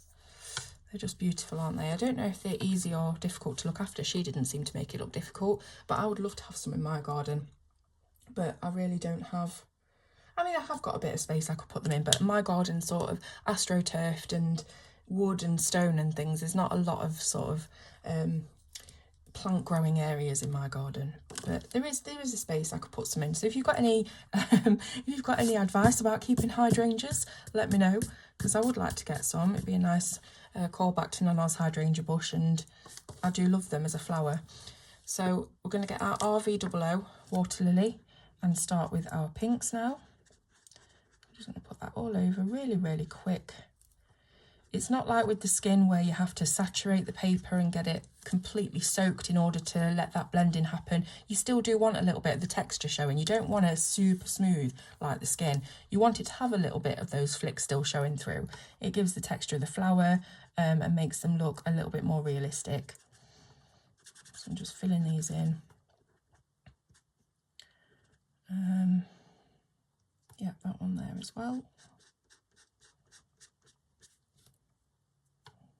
Do a little bit down here, and they can be leaves, I think, the rest of those, maybe just that one there can be pink.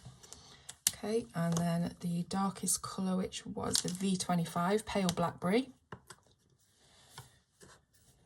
for our little flick areas.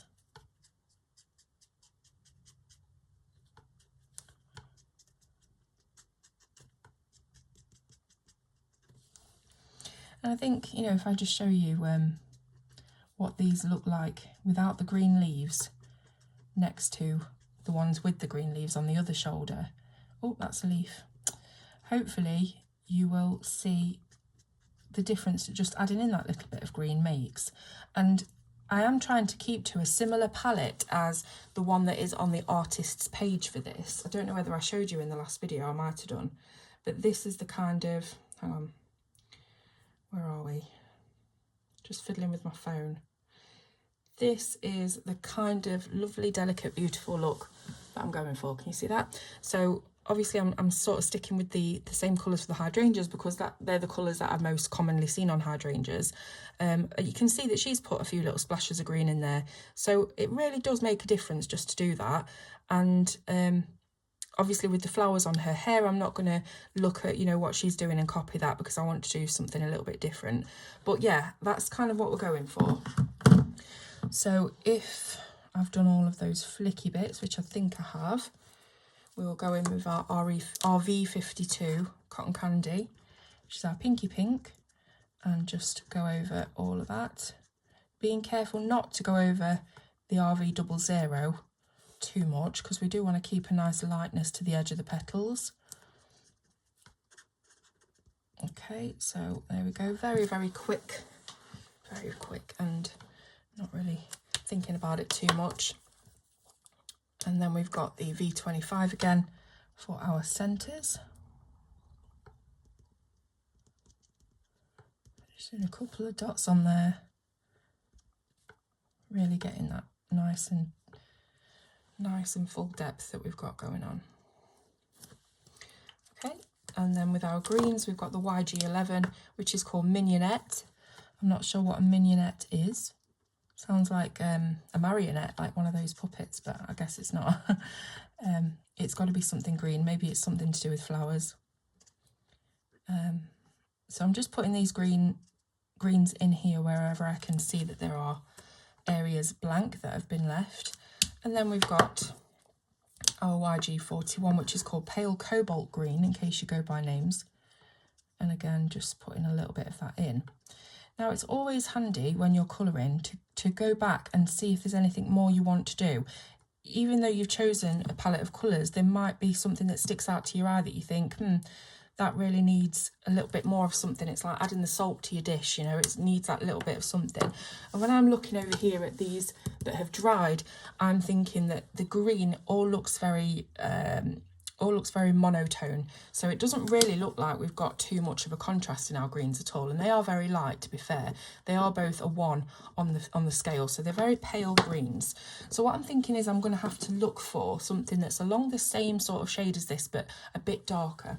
So the YG41, what do I have in my collection after that? Obviously you can't see, I'm just talking to you.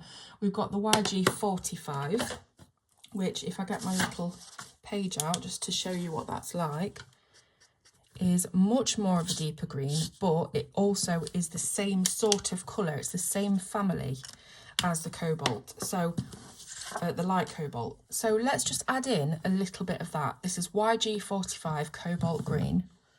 And I just want to do little bits sort of nestled in. So where the leaves are right underneath the coloured petals, you want to just nestle some of this colour in where it would be darkest naturally, and then leave the lighter bits toward the edge. So just putting a bit of that in there. And I think hopefully once that's dried, that will make just that extra bit of difference to show that there's more dimension in these leaves. So I'll do the same on this side as well, just where they are falling underneath, and these little cracks in between, can fill those in. But just making sure that we're not completely eradicating the light green, because that would have the same effect. It would just be a monotone but darker. Okay, so there we go. I'm going to say that that's good. Right, Right, now, you know me, I'm the white gel pen dot queen, and I love just coming in and putting dots everywhere. I don't know why, I think it makes a huge difference somehow. So if you want to do this step, then you can, but you don't have to. This is a purely optional Claire thing to do. But I do like to just put in a few dots. Let me just clean the end of my pen. I do like to put in a few dots. Just, I don't know, it gives it that little bit of magic and maybe even a slight bit of a look of pollen. I don't know, I just like doing it. I do it on pretty much everything. And I don't know, I just like it. It's just one of those little embellishments that I tend to do. And I put them here, there and everywhere. I've got no sort of plan or sense of where I'm putting them, but I just think it looks pretty, and that's why I do it. So if you just want to put them anywhere you like, it's a little bit of extra magic and pizzazz to your colouring. So if you just look at that compared, I definitely prefer this with the dots, but again, it's totally up to you. So oops, that one's a bit of a big line. Just cover that up.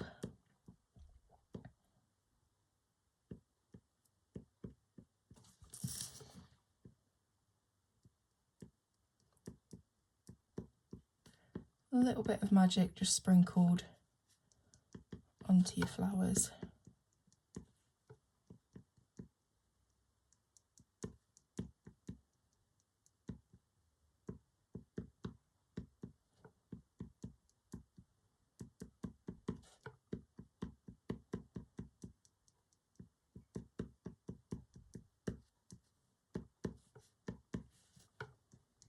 Beautiful. So I can often go overboard with this. I really have to stop myself from, you know, making the whole thing dots. But yeah, I think that's really nice. I hope you like it. And let's see, what else do we want to do? So I think it might be nice to make this butterfly the same colours as our hydrangeas, because we're going to have them up here on the hair as well. So let's just quickly do this little butterfly that sat on her shoulders since we've got all the markers out. So let's do a really nice pink blend on the, hang on, I'm thinking, even these little micro decisions I struggle over. Let's think, I think we'll do the blue on the top, because I do quite prefer the blue over the pink, to be honest. So let's give that to the biggest area. So we've got our B91 pale crockery. No, it isn't, it's pale greyish blue. B91, we'll put that all over the top of this butterfly wing and over here as well. And I'm just going to fill in those bits too. We can always put a bit of glitter gel pen or something on there later on, just to zhuzh it up a bit. Then we've got the B93, which is the light crockery blue. And let's see, so this butterfly's got lots of little sections on it, as butterflies do. So you might want to just try and colour those individual sections rather than doing an all over blend, but you can if you want, it's totally up to you. I'll make all of that pretty dark because it is hiding behind the other wing. And then we've got the BV13, which is the hydrangea blue, and that can come up. So you see I've gone from light to dark this time because I'm not so bothered about blending any flicks or anything. So it's really up to you how you want to colour it. It's only a very small space anyway. I'm going to go back in with the B93 just in case I've gone a little bit too far with the darker purple. And I think I'm going to leave that as it is because we've got a really nice highlight going on there. And again, you know, I might be coming in with some white gel pen dots because there's nobody here to stop me. Okay, so we've got the RV00 now, and we'll just do that on the bottom wing. So this is like a little hydrangea butterfly. It's taking on the colours of its surroundings, which is lovely. We've got the RV52 cotton candy, and there aren't really any sections on the bottom here that you can colour individually, so we'll just play it by ear. Then we've got the V25 pale blackberry, and just colour underneath that wing. Do some little flicks. Go back, RV52 cotton candy. Blend that a little bit, add a bit more pink bump into there. And again, I think we'll just leave that now. So like I said, it might be nice to put a little bit of lovely sparkly gel pen on that. I'm just thinking what kind of colour. We could do silver, but it's quite a warm page, this, isn't it? So I think maybe like gold or rose gold would be a nice way to go. I don't know if I've got a rose gold gel pen. I've definitely got some rose gold paint though. So maybe if I dig out rose gold paint, let's have a look what I've got.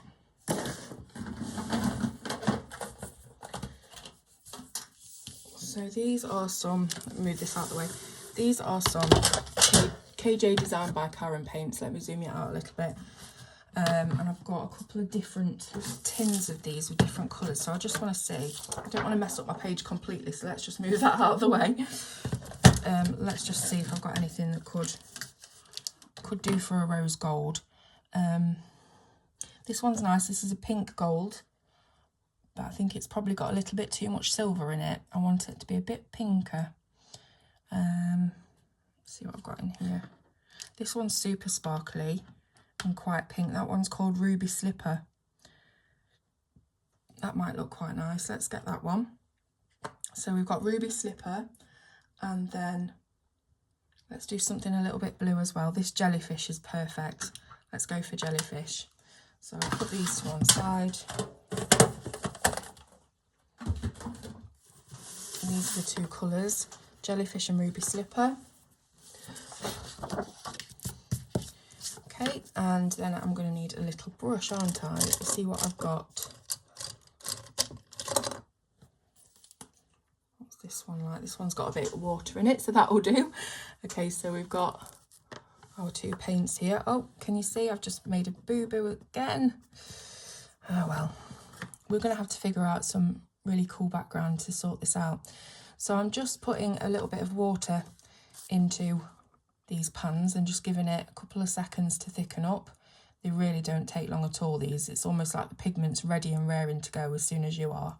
So I'm just going to drag the water to the corners, get it all nice and soaked, and then make sure that we're picking up little bits of colour. Now I'm thinking this paintbrush, even though it's very thin, might be a little bit too thick to do little dots. Let's see how we go on here. I wonder if I use something like this. This is like a rubber stump thing that I've got. Let's see, how small can we get there? Can't see anything. See, that's the thing with these rubber things. You get all the pigment on the upper side of the rubber and not on the tip. So it can be quite difficult. They do smaller dots. Let's try it with the paintbrush first, just to see how it comes out. So, zoom you back in, shall I? There we are. So a little bit, this isn't, like I say, this is a very sort of optional, teeny little thing that you can do. But the thing is with water brushes, they can often splooge out loads of water, and that's not what we want. So I'm just putting a few very, very tiny little dots here and there, maybe even here on the edge of the butterfly where we already have some dot details. That will be good. And they're drying and you'll slowly start to see the lovely silver, the bluish silver. That's literally all I want to do. I don't want to go mad with it. And then I'm going to clean that off and we'll go in with our Ruby Slipper.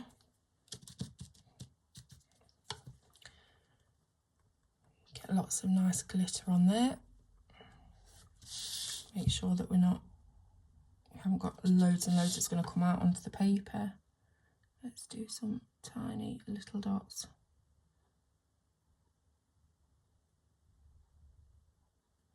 Down here. Okay, like I say, I'm not going to go mad because it will end up looking a bit silly if I do too many. So I think that I'm going to leave it for there.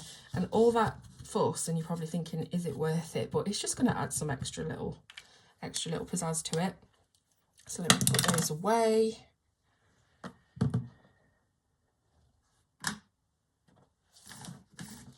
But yeah, if you haven't got some of these paints, you've got to get them. They're absolutely stunning. I mean, just look at the holographics. There's nothing like them. Link in the description. I'll pop one for you so you can have a look. Right, so that's the butterfly done. Obviously I've got to let that dry a little bit more, but hopefully you can see it's just got a little bit of sparkle on it. And why not? Why not? Okay. Oops, I'm banging my chair. And another thing you can do, another thing, is to get your white gel pen, which has now fell onto the floor. Get your white gel pen, if you're just like me and you need that extra bit of highlight, and just do a couple of little sprinkles in between with the white. It might make your butterfly look like it's got some sort of disease, but it looks exotic, so that's good. Okay, so let's carry on with our hydrangeas then. What I'm going to do is I'm going to turn her around because I don't want to smudge any of that. Make sure that we've got you in shot. There we are. And then we'll carry on with our hydrangeas. So they're kind of sprinkled all throughout here. So what you should do is just try and identify them and pop in your colours wherever you want them. So again, I'm starting with the blues. Here's one. There's a couple around here actually, so I'll just put them wherever I think. There's one there. There's quite a few more actually than you think, and a lot of them are over this side of the head. So just pop them in. We're doing exactly the same thing as we did before. Let's do that little one there. And I believe this is one as well, so we'll pop that in. I'm not sure whether these are here, but I think I'm going to leave them for something else, just so we've broken up the hydrangeas a bit over this side when we figure out what we're going to do. They look like poppies. I think these are hydrangeas.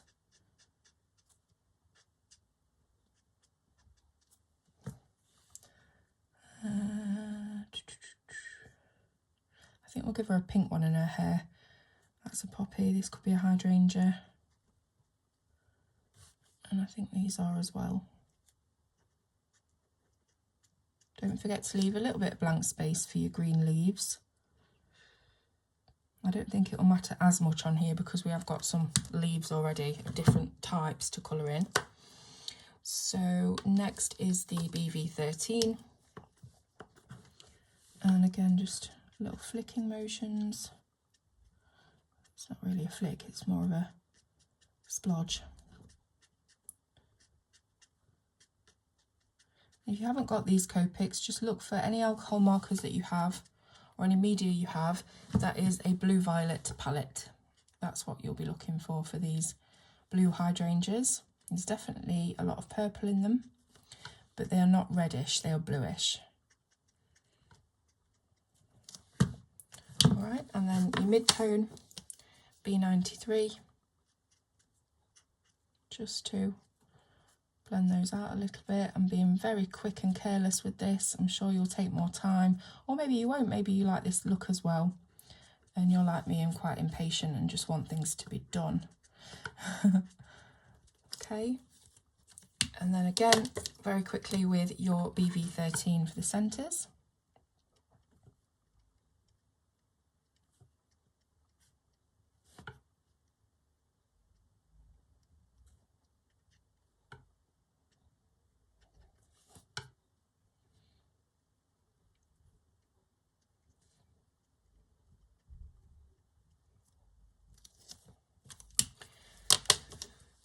And yeah, happy with that. So RV00 for the pinks. Let's give her a nice pink one in her hair here. Not sure again whether that is a hydrangea, but I'm going to say that it is. And this one here as well. I think these might be something else, but they're going to be a hydrangea today. Okay, just looking if there's any that I've missed. Nope. Yeah, I think that was what we weren't going to colour, wasn't it, those two there? Maybe I'll skip those for a sec.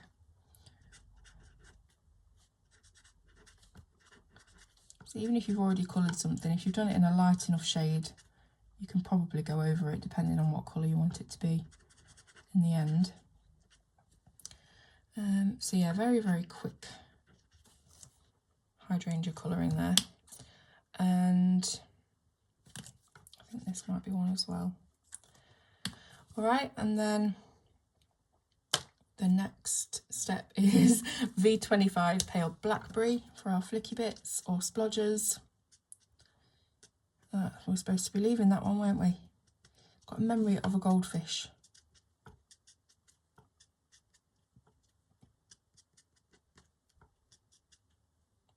Pretty sure we've left that one out as well. Let's colour that pink.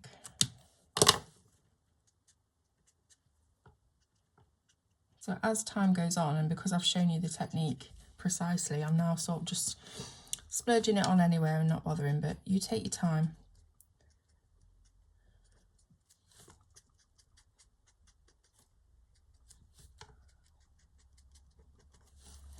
Okay. Then in with the mid-tone, RV52 Cotton Candy. Just sort of brightening them up a little bit. Coloured that one again that I'm supposed to be leaving.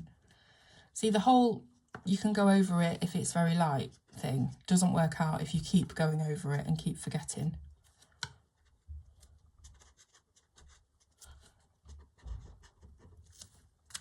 Okay, and then back with the V25 for our centres.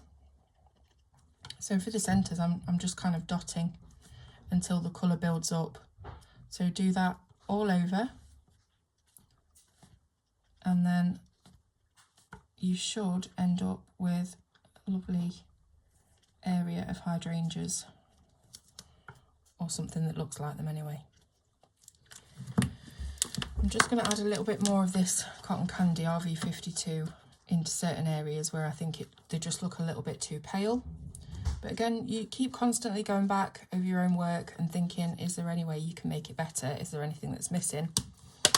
Then we've got our grass, our greens. So grass greens, our leaf greens, YG11 Mignonette. And I'm going to be doing some different tones of green, I think, on the other flowers. So don't feel like you have to colour every single leaf that you see on this headdress in the same greens. Just try and do the ones that are attached to the hydrangeas. Or you can do it all the same green. Heck, I might even do that myself yet. So we will see. Just filling in any little gaps between these hydrangeas. And if there are any little leafy bits that you can see, just fill those in. I think that's done. So we'll skip this time to that darker green that we pulled out, which is the YG45. And we'll pop a little bit of that in, like I say, just in the very deepest covered up bits of leaf. And you know, if there are any bits that you go wrong with or think you go wrong with and you've done too much dark green or whatever, that's where your white gel pen dots really can come in and help, because they can cover up a multitude of sins.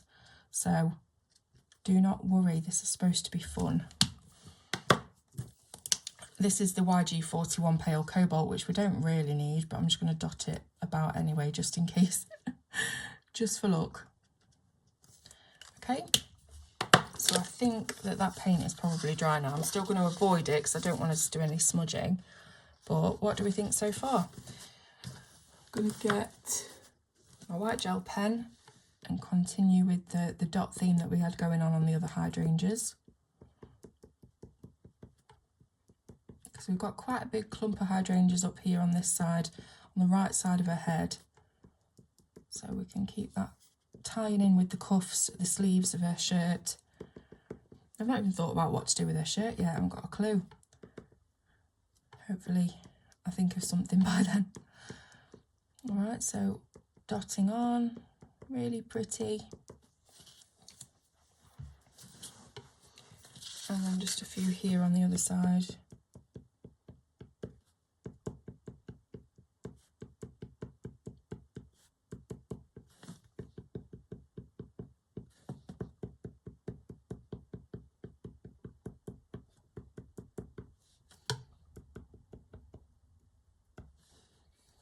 I reckon we've got them. I reckon we've got them all. Okay, so I haven't thought about the hair yet, what we're going to do with the hair. She does look like, she doesn't look like she'd have any really dark or bright colours of hair. She looks like she'd either be gold or redhead, like a blonde or a redhead. So I think maybe like a, if we do a goldish blonde, the skin's going to look darker. If we do a redhead, that should make the skin look paler and a little bit more desaturated. So it might be that I do her as a redhead. If we look back at the original, this lady has done her as sort of brown, very light brown, with some golden touches in there. I think we should go red. So what I'm going to do is turn off the camera, get some reds together for what I think will be a nice red hair colour, and then I'll be back with you in seconds. Okay, so I know I said that I wanted it to be really delicate and she wouldn't have any super bright hair or anything, but I've picked out 3 colours that are going to look incredibly bright on first glance. These are E19 Redwood, YR18 Sanguine and YR16 Apricot.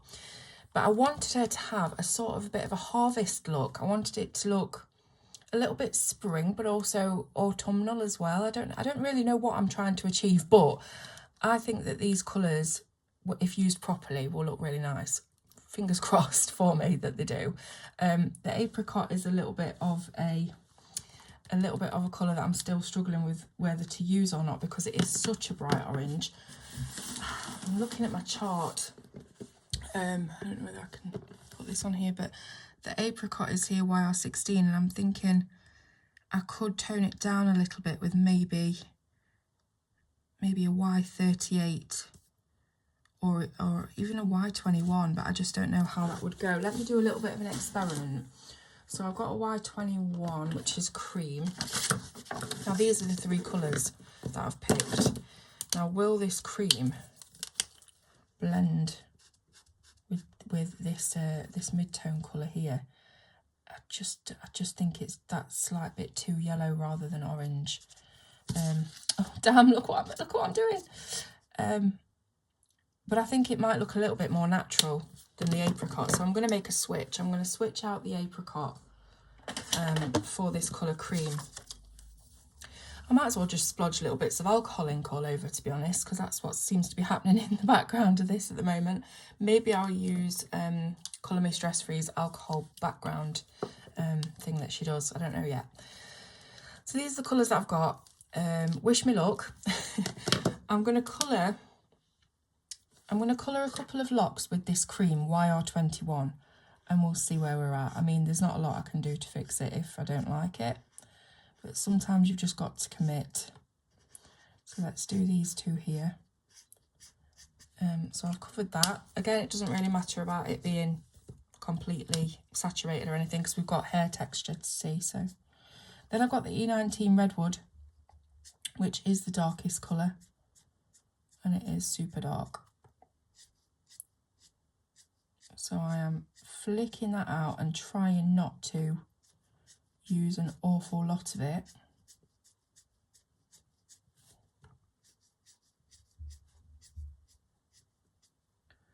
So flicking motions.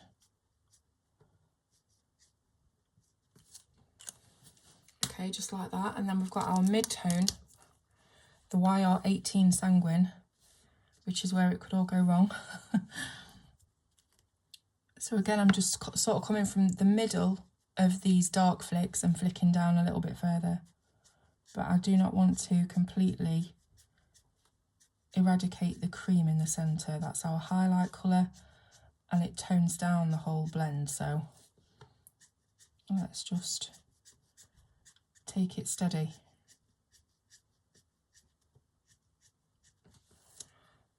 Okay, that's not too bad. I think if we do another layer of cream over the top, just to blend slightly,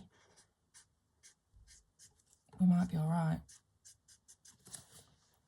Do we think that this could dry down to be a nice reddish, very brassy, copperish, autumnal reddish hair?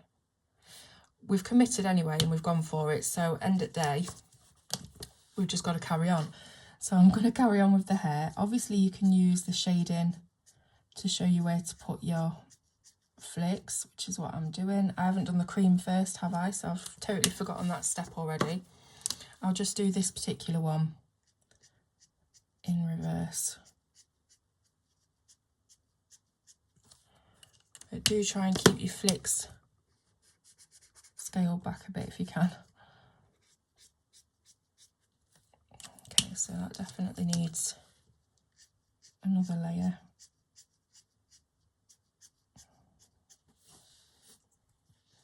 And just watch that you don't go on her skin like I just did. Another thing you can do is get your redwood, your darkest colour, and because we don't want the entire midsection of this to be completely block light, we do want a little bit of texture. Is very, very lightly, and I'm not even touching the page yet, very, very lightly add in some of the redwood over the centre, but so lightly.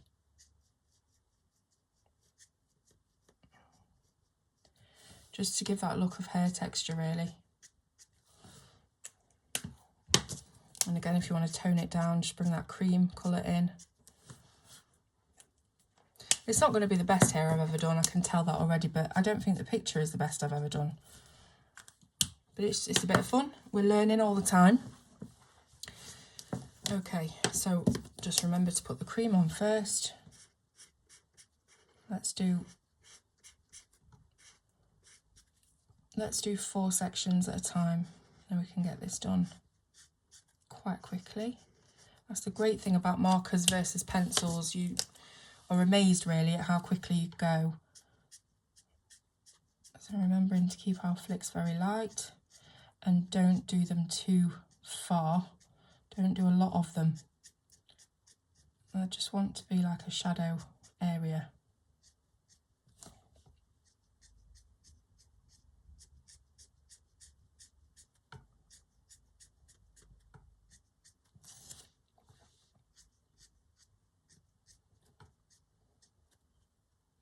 And you know what we can do if we're not totally happy? We can put some white gel pen dot crystal magic stuff on there.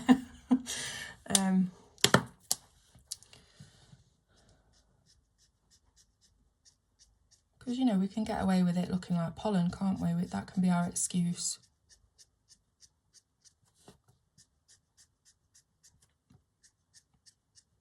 So this is the YR18 sanguine colour.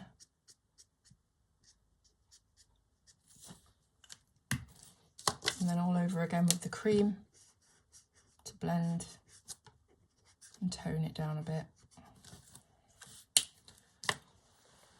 So we could probably use some sort of grey, like a very, very light grey over the top if we really wanted to tone it down. I'm not sure which grey would work or if it's even worth me doing it, but I've got like a neutral grey. This is neutral grey 1. What does this do?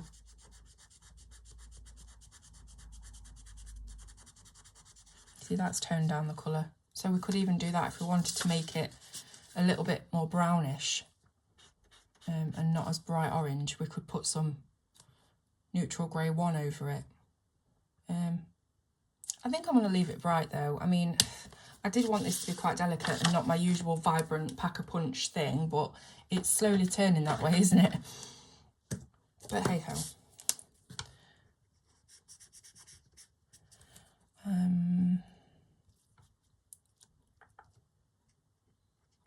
So I'll just colour all of these locks with the cream.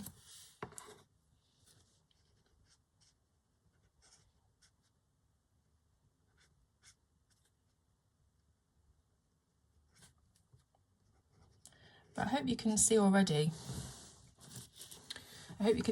That the boldness of the hair colour is actually making the skin look a lot pinker and peachier and lighter than orange, which it might have looked before we put the hair on. So important to do your hair before you decide that your makeup or your skin isn't the right shade. The hair really does make all the difference. Oh, a little bit too far with that one.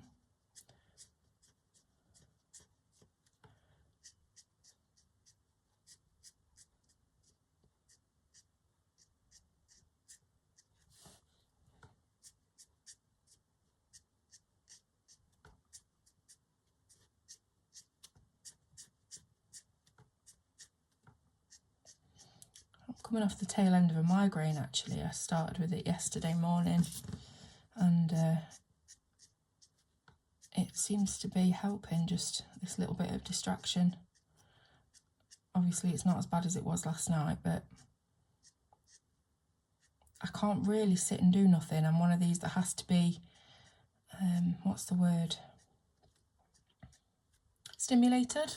I have to be stimulated by something all the time, whether it's my phone or a film or curling my hair with around my fingers. You know, I'm just constantly having to do something, and I am going through, or I'm hoping to go through an assessment for ADHD, because I genuinely think that is me. I've looked at all the symptoms in looking for my son, and it sort of unlocked something in me, and sort of made me think, oh, that's what it is. So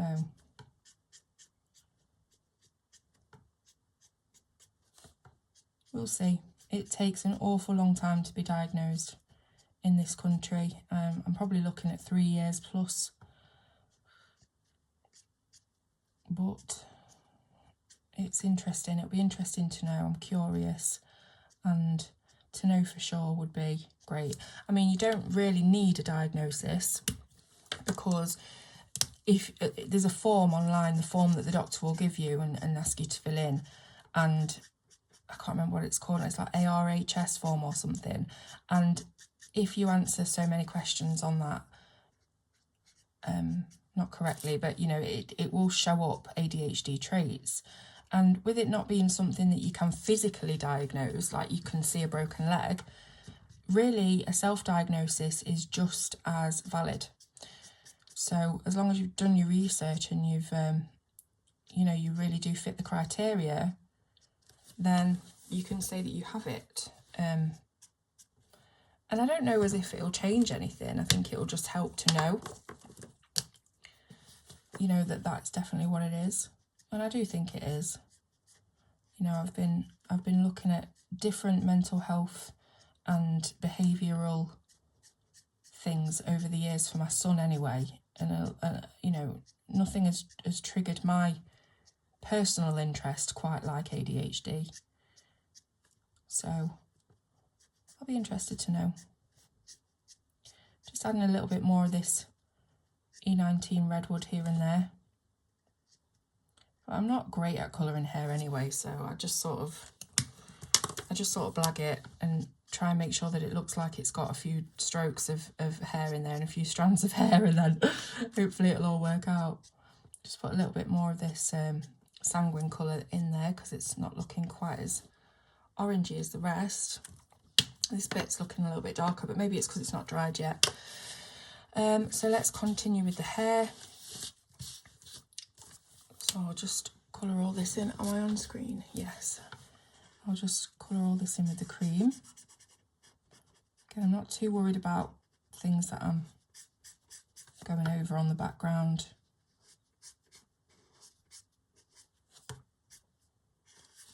Okay. E19 redwood. And again, if you're not using Copic markers, look for a very reddish brown. This is in the earth tones of the Copic numbering system and family system. So you might find it in your browns rather than in your oranges.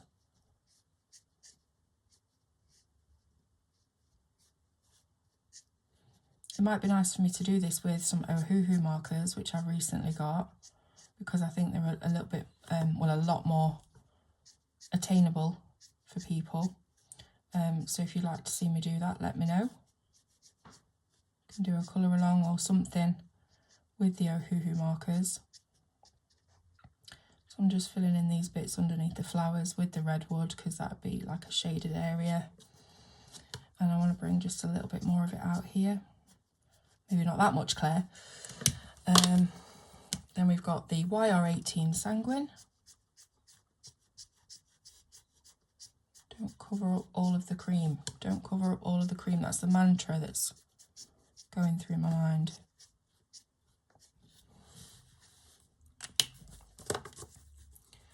Then we've got that YR21 cream just to go over it.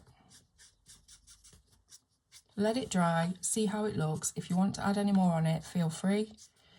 But obviously the last step that I did say to do is just to take that E19 Redwood and really, really lightly do some more flicks, because that will just give you the look of extra individual strands of hair, rather than, you see where they've got really fat, these strokes here, they should remain as light and separated as possible, but I've sort of just smudged them all in there. But you're not going to make that mistake, because I'm making the mistakes for you.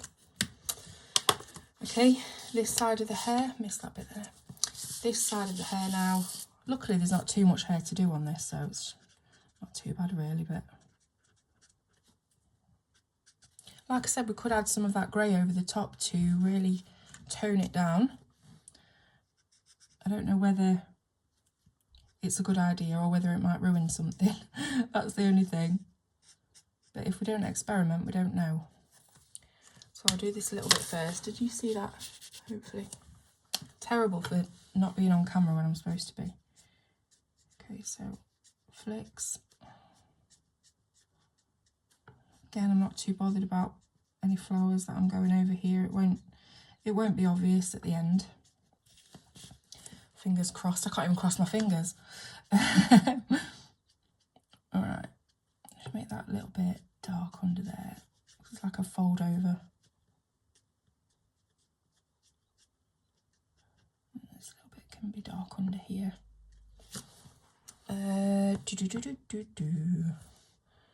So just keep that the same on both sides, so it looks, you know, like she's got the same shaped head. Sanguine.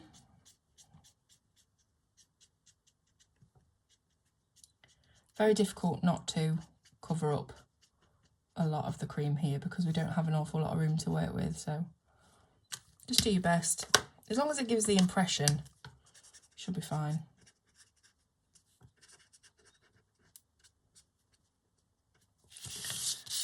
So let's have a look at her. Not bad, not bad, not bad.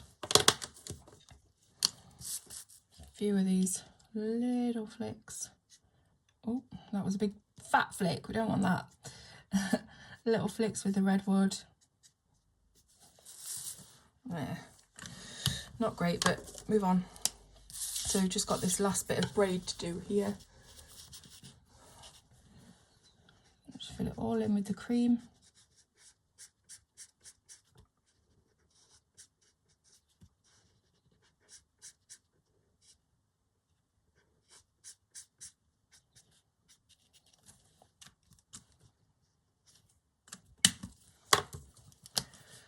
And for the final time, let's do our redwood flicks. Let's try and keep these thin. Let's just slow things down a little bit now, instead of going at it like a bull in a china shop.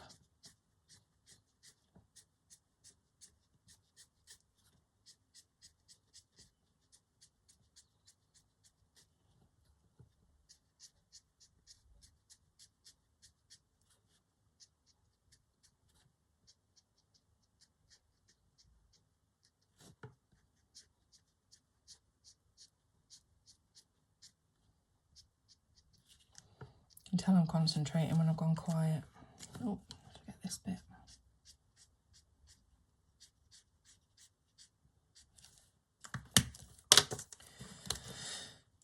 And then the sanguine. Trying not to cover up the cream, but it's so hard.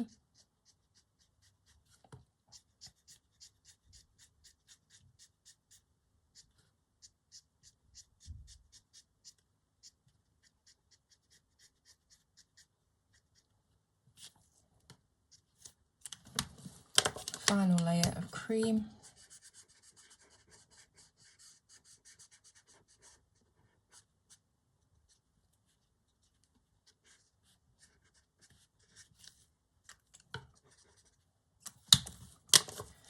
And a few little redwood flicks over the top.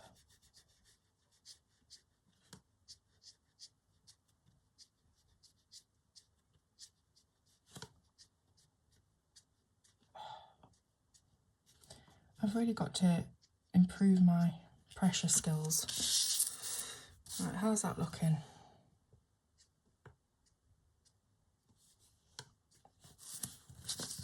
I hope it's looking good to you, because that's it done.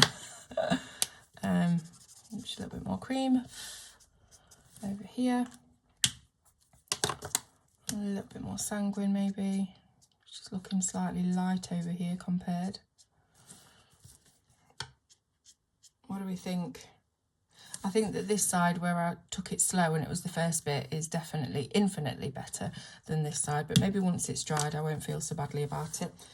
But try and look at the picture as a whole and not, you know, individual bits that you're doing at the time, because you really will scrutinise things, and it's not that big of a deal. So all we've got left to do now is the rest of the flowers in her hair, the shirt or the dress or whatever it is that she's wearing, and the background, which I still haven't decided on. So I'm going to come back to this another day, but for you it will be a matter of seconds. So what I thought that we'd do, because we're going sort of mixed media on this, is I thought we'd get a polychromos pencil, which is generally one of the harder pencils, one of the most strong stable leads that will keep to a point. And this is a shade Caput Mortem, which I believe is number 169. And I thought we'd add in some hair strands just to tone down the orange of this hair a little bit, and also to give us a bit more texture to the hair. It looks a little bit cartoony at the moment, which there's nothing wrong with that, but let's try and add in some strands and see if we can improve it. So I'll zoom you in. We'll start down here, some of these, and then again what we want to do is what we did with the Redwood Copic, which is just to flick up and make sure your pencil is super sharp, and we're just flicking up. And if your pencil starts to blunt and you find that you're getting a thicker line, just keep turning your pencil so that you're getting the nice sharp point at all times. Now we don't want to go overboard on this, but I do think that it is going to help, again, just to tone it down and make it look a little bit more realistic. So just flicking up from the bottom, keeping the curvature of the braid as we go. And a couple of those flicks can just make their way straight across the whole section. You don't have to stick to, you know, that kind of zigzag meet in the middle pattern. You can do a couple that go the whole way across. So if I just fill a few of these braids in, and then we compare them to the ones without the pencil, hopefully you'll see it's made a subtle but improved difference.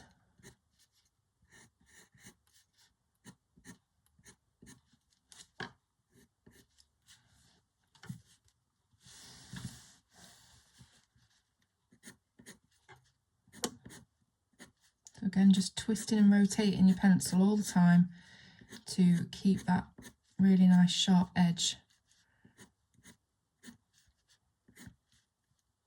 And if you've got any pencils that are harder than polychromos, maybe in Tombow Erogeton or Derwent Artist pencil, definitely use something like that. Use whatever is hardest, because we're just doing this for the texture of the individual hairs. So the harder and thinner that you can get these strokes, the better.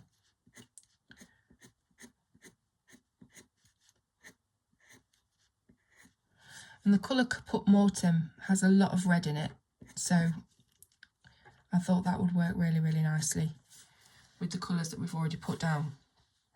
So what you also want to do is just let a few strands of hair escape from the braid, and that will again add to the realism. Just here and there, don't go mad, but it's just something to give that slight fluffiness, that texture to the hair, and that it's not completely perfect. So do that sort of on the edges, little bits that sort of twist out from the top part of the braid and just end up coming out.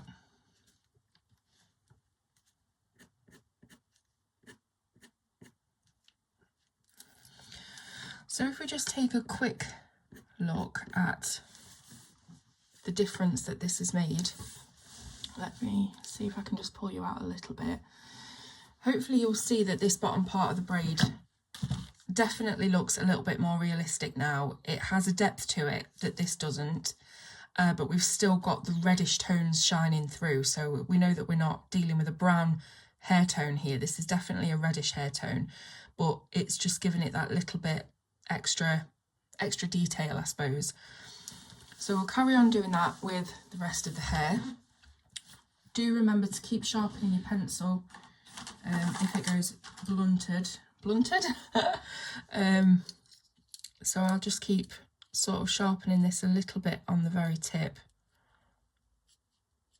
just to get that tip very, very razor sharp, and then we'll carry on.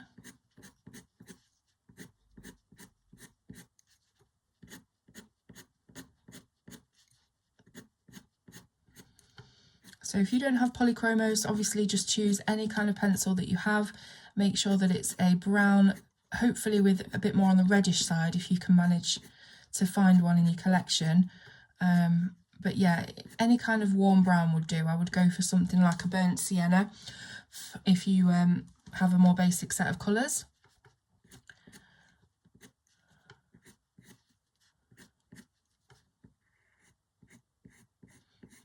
And then just on these areas where her face is putting the hair in shadow, you can actually use your pencil just to fill in a little bit of a shadow area here.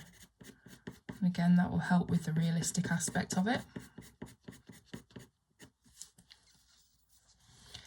And don't forget to just do a few little flicks here and there. They don't have to be massive long strands or anything like that. Just these little tiny subtle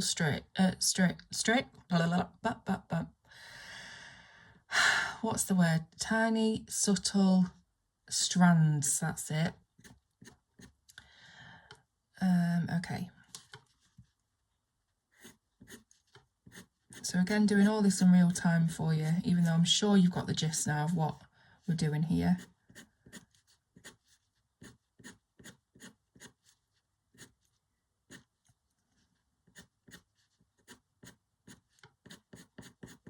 And filling in a little bit of that shading here where the face is. You may also find that you've sort of gone onto the face a little bit, either with your Copics or with your pencil, and then you can just use this very hard lead just to straighten up the face a little bit, just that very edge.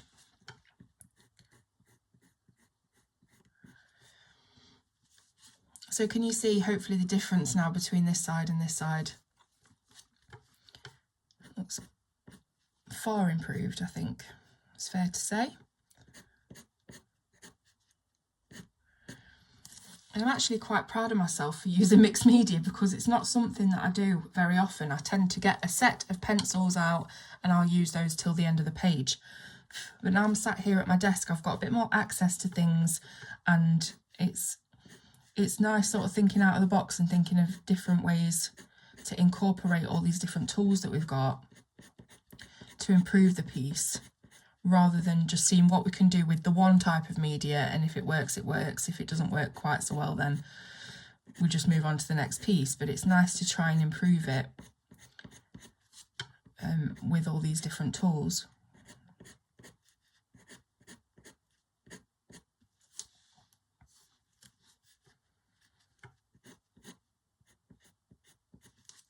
And again, if there's any areas where you've gone out of the lines or whatever, you can just thicken up the braid or whatever to incorporate that.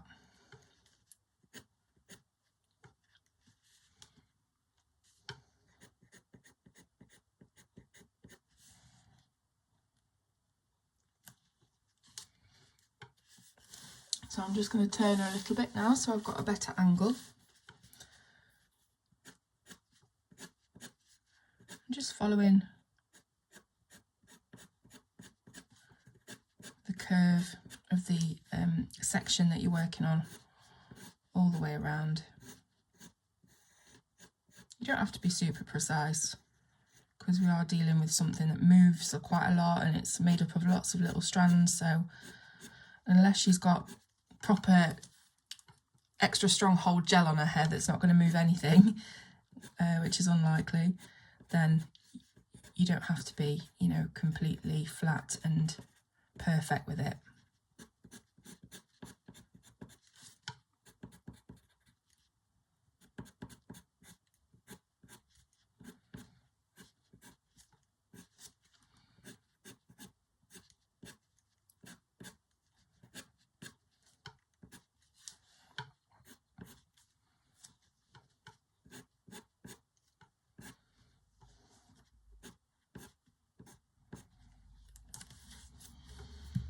So again, if there's any areas you just want to tidy up, that's what I'm doing here. And any areas that you think would be a little bit more shaded, like where this braid goes down underneath here, you can use your pencil for that.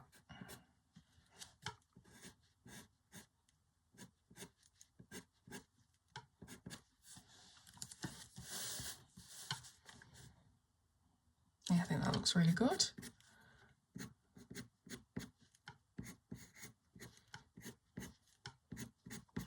What's nice about having the marker base is that we've put all the main colours that we want down, and then we're able to use the pencils just for that little bit of extra texture. And I think what I want to do is just bring in my white gel pen here and just get rid of that gap that we've filled in between these strands, so that that looks a little bit more like it's coming away from the hair. And we can make that a little bit scruffy as well. Let's give it another little sharpen. So I'm not getting quite the point that I want on here, so I'm going to use my electric one, mind your ears. There we go, much better. So I think we just forgot about this little bit at the bottom of the hair, this little raggedy bit at the bottom of the braid. It doesn't even look like she's got a bobble in this or a hair tie or anything. It's just a loose plait that she's been messing about with. I do that all the time with my hair. I think I've actually got some sort of problem. I can't stop fiddling with my hair. And, you know, if I'm watching a film or something like that, it's constant. It's the entire 2 hours. I'm just messing, twisting, braiding, seeing exactly how tight I can get my hair to sort of stay up by itself, and then like let it all down and then twist it up again. And it's terrible for my hair. I'm sure it's ruined my hair, but I think it's just like a constant need for that. It's like I said earlier, that constant stimulation of needing something to mess with. I guess I should get a fidget spinner or something.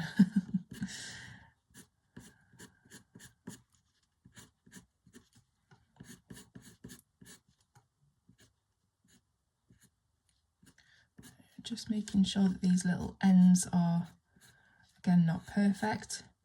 We might have to go back in and just redo the little tiny ends because we're going to be colouring her top. So I don't know how that's going to fare. And I think you can afford to have a few more little flyaway strands at the bottom here, because it definitely is a little bit messy, and she's probably got some split ends because she looks like she's a farm girl and she doesn't really care, so that's good.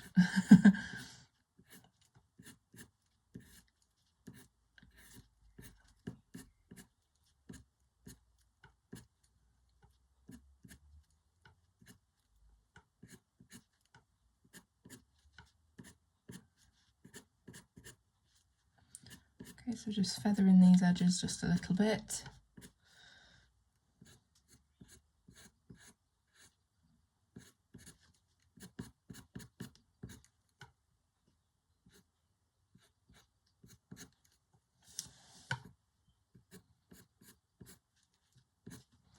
Lots and lots of split ends there, but I like it. It adds to it. It adds to it. A little bit of character. Okay, so we've still got this side of the hair to do. So let's just take a little peek at how they compare now that we've got one side done, one side not. I think you'll agree it's far better, isn't it? So let's carry on. Let's turn her around again. And just in the centre here, I'll just make sure that we've got some strands that we can see are definitely separated, just on the crown of the head here.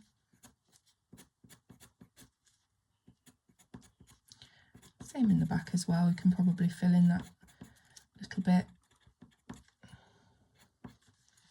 It's not going to make an awful lot of difference when we come to doing all of these flowers and stuff and the whole page, you know, as one piece.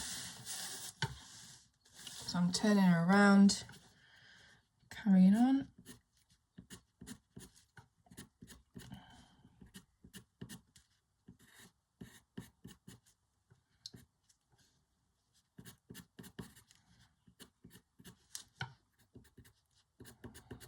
very hard, these little areas, to get the flicks going where you want them to go. It just ends up looking stripy. Try and do some that's a little bit more diagonal, just to break it up a little bit. Yeah, this area it's very, very difficult. And let's just do our best. I'm not really caring about whether we go over flowers and things, because her hair might naturally do that anyway.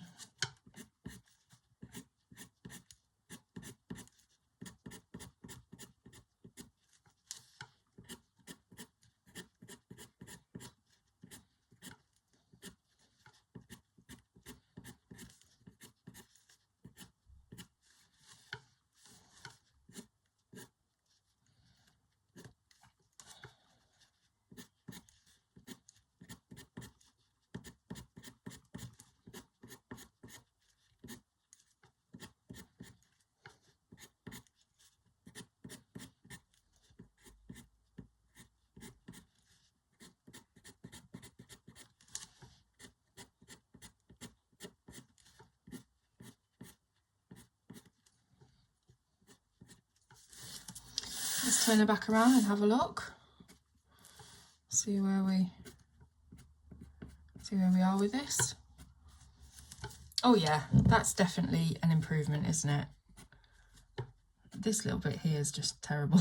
But I think on the whole, I'm glad that we came back in with the pencil. It's definitely improved it. So let me zoom out a little bit for you. What do we think? Looking good.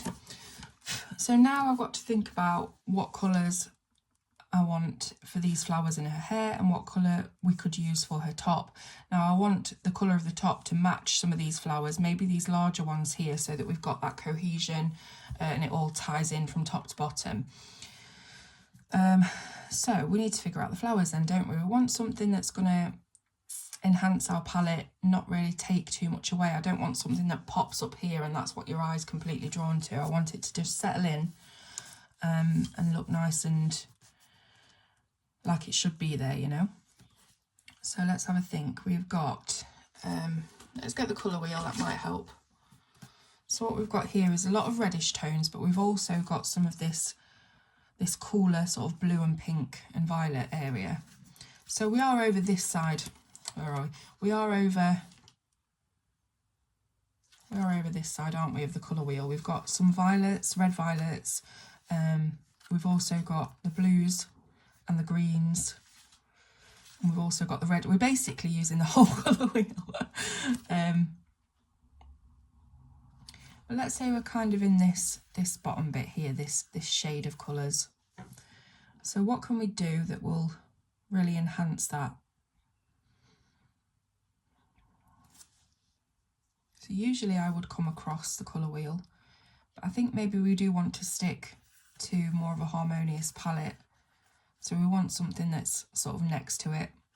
So we could go the yellow route, which I think wouldn't be too garish, and that would also tie in with our hair, our skin tone. I'm just trying to picture it, you know, just picture this kind of block of yellow down here and the yellow interspersed with the hair. Maybe we could even make her nails a nice little painted yellow with a little daisy drawing on one or something. Might be nice. Yeah, I think we should go the yellow route rather than over here with the green route, because we already have leaves to colour in and we have bits of green on here already. So I think yellow might be really nice. Let's go for yellow. Okay, so just looking at my Copic markers over here, I want something that's not too bold and striking. I want it to be quite nice and pale, but still, you know, nice. So just looking at what pale yellows I've got, we've got a Y11. That's quite a nice, it's quite a nice yellow. And what do I have after Y11? Let's try this Y04, which is Acacia. So that's a lot brighter. I don't really want to go brighter. That looks more fluorescent. So what if we sort of go a little bit more ochreish?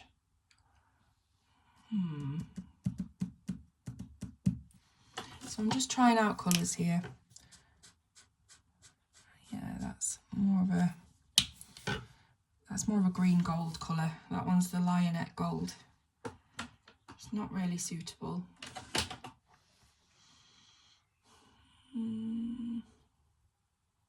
So the yellow ochre itself might be just far too bright. Yeah, it's a bit browner than I want it to be. It's not got that yellow tone that I'm looking for.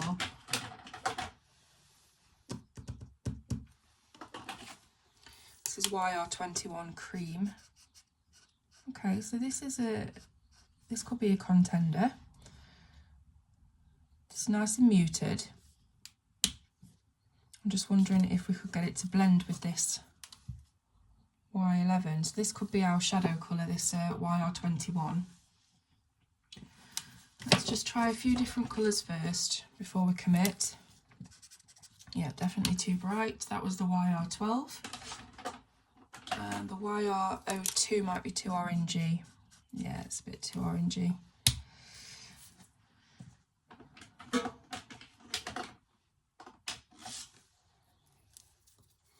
Thanks for bearing with me.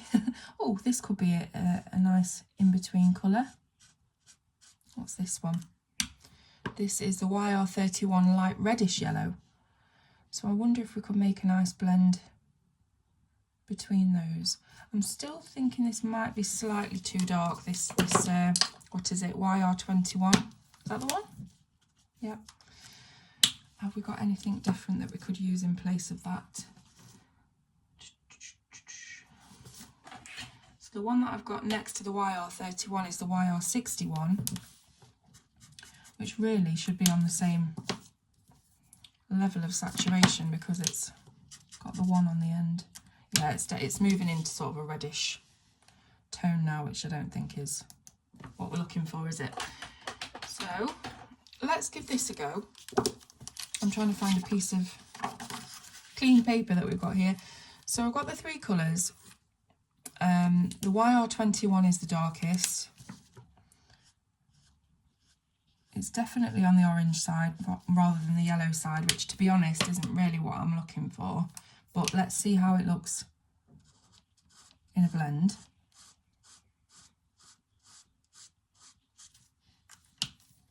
Then we've got the Y11 pale yellow.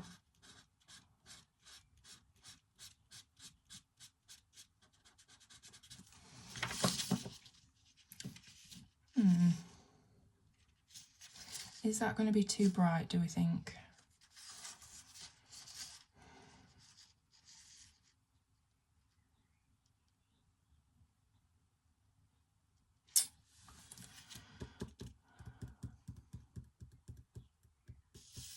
I'm going to have one more look at a colour called Y23 Yellowish Beige.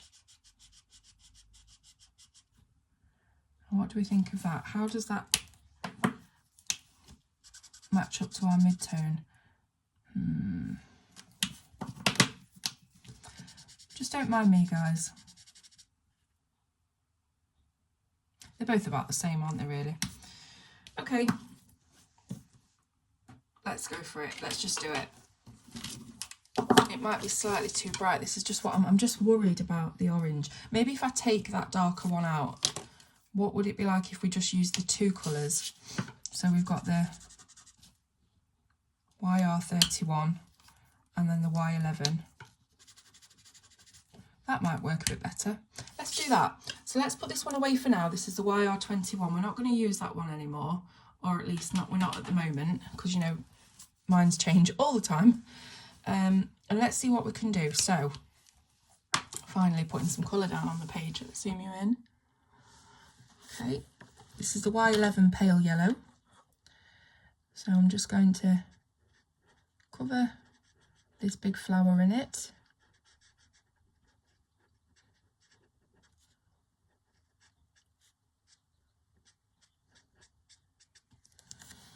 And then we can see how this YR31 plays.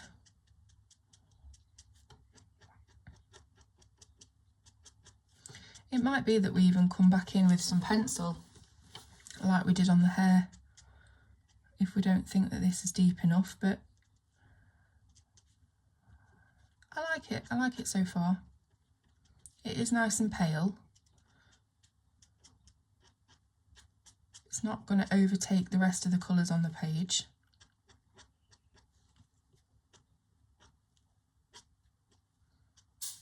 I'm just filling this in wherever I see shading.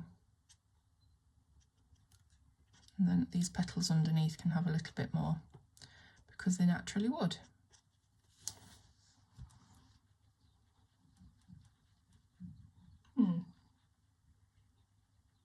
Like I say, it's not quite as kind of dark and contrasted as I usually would go. But let's just do them, and then we can always decide at the end how we want to change it up, if we want to change it up. So again, just covering these large flowers with the Y11.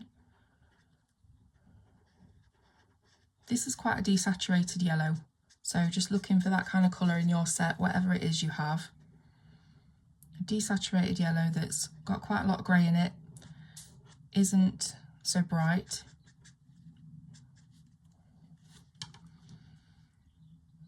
So again, I'm just looking for the largest flowers. Let's do this rose as well. Just looking for the largest flowers on here because I want the majority of this to be yellow.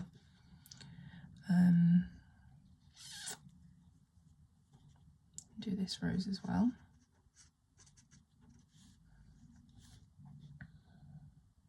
Is this part of that rose? I think this might be part of that rose. It's hard to tell sometimes. I think that's all one rose there. Okay. And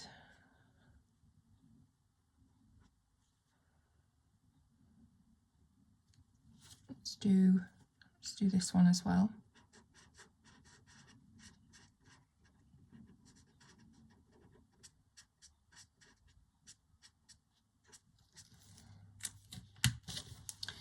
Okay, then we've got our YR31,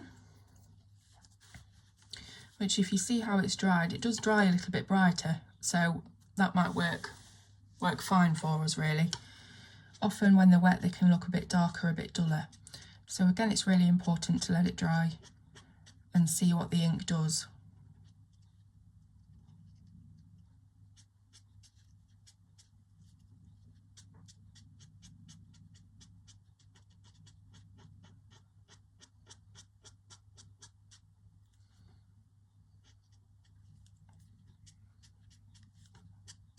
I'm not too fussed about, you know, flicky details and making everything perfect on these flowers.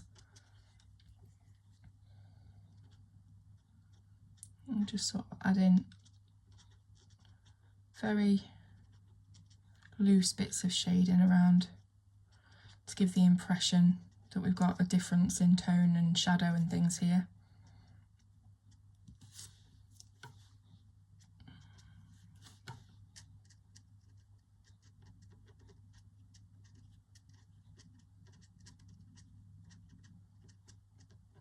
This one's a little bit more heavily shaded.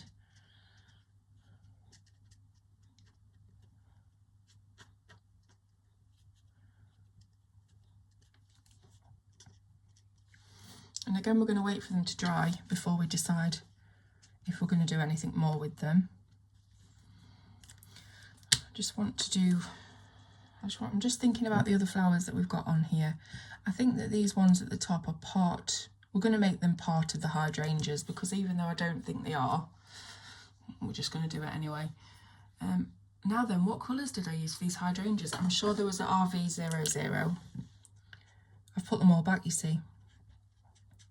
And then I think it was the pale blackberry, wasn't it? Yeah, that'll do.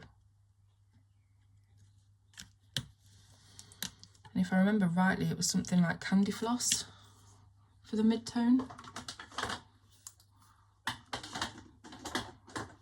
Cotton Candy, that sounds about right. Yeah, just to get that little extra pop of pink in there. All right, so let's have a look. Just ignore the yellow flowers for a bit. Let them do what they want to do. Let's concentrate on the shirt now, because that is quite I hope I had you in shot then. This is quite a large area to do, so let's get this out of the way. So we're going to go in and we're going to fill it all in with the Y11. And we're going to do pretty much what we did on the flowers just then, but with maybe a few more layers. So just going to try and saturate this a little bit more. This I don't mind colouring over completely because I think we're going to come in and paint that with some sort of gold or something paint. So I'm not bothered about going over that. It certainly makes it easier than trying to avoid it. So nice and slow, making sure that we're saturating with the ink. You can use your chisel nib for this.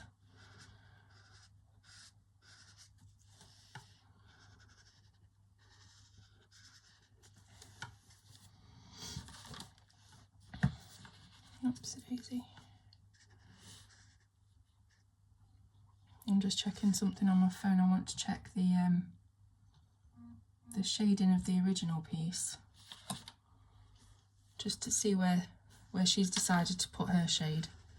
I mean, you can see most of it by the lines that she's put in anyway, but it's always nice to refer when you've got something that's already been coloured and you really need some help on where to put your shade in. You can always use that as a reference. Okay, so we're getting all of this nice and covered in ink. This is quite a large area to work with. You can split it up if you wish. I'm just doing this quite quickly for demonstration. I don't know how long this video is going to be, but it doesn't matter, does it? Okay, so when you are happy that you've got quite a lot of saturation going on and it's nice and wet, then we can come in with the YR31 and we can put that shading in. So again, I'm just referring to the reference again, but yeah, I think we can see where most of the shading is going to be. So we've got some here, just to the side, and then up here where the arm is kind of slightly covering. Now we'll just do that little section with the Y11, do the blending while we're here because it is such a small section, so we might as well just put another coat of Y11 over and let that blend itself while we carry on. So we've got quite a bit of shading under here.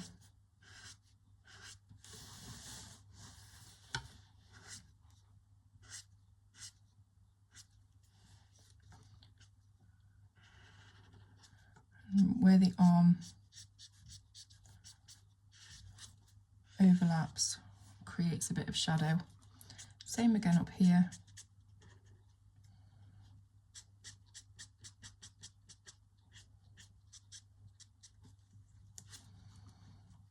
And then down here underneath the pendant that she's got, there will be some darker shading in between these areas. Just do your best. I'm not really sure how this pendant is meant to look yet, so just adding a little bit of shading around it, not really being too careful. And then up here, there's some shading that goes all the way up alongside the arm. You know, if there's any sort of other little bits of shading that you want to do just to show wrinkles in the fabric, anything like that, you can do that now.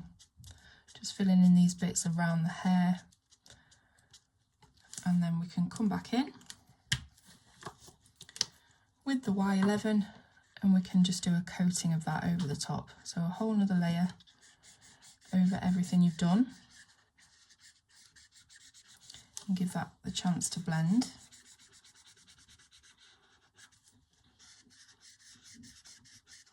Keep going on her arm, and then I'm trying to wipe it off like you can wipe it off. But what we can do if that happens is use our buff titanium pencil to get rid of that.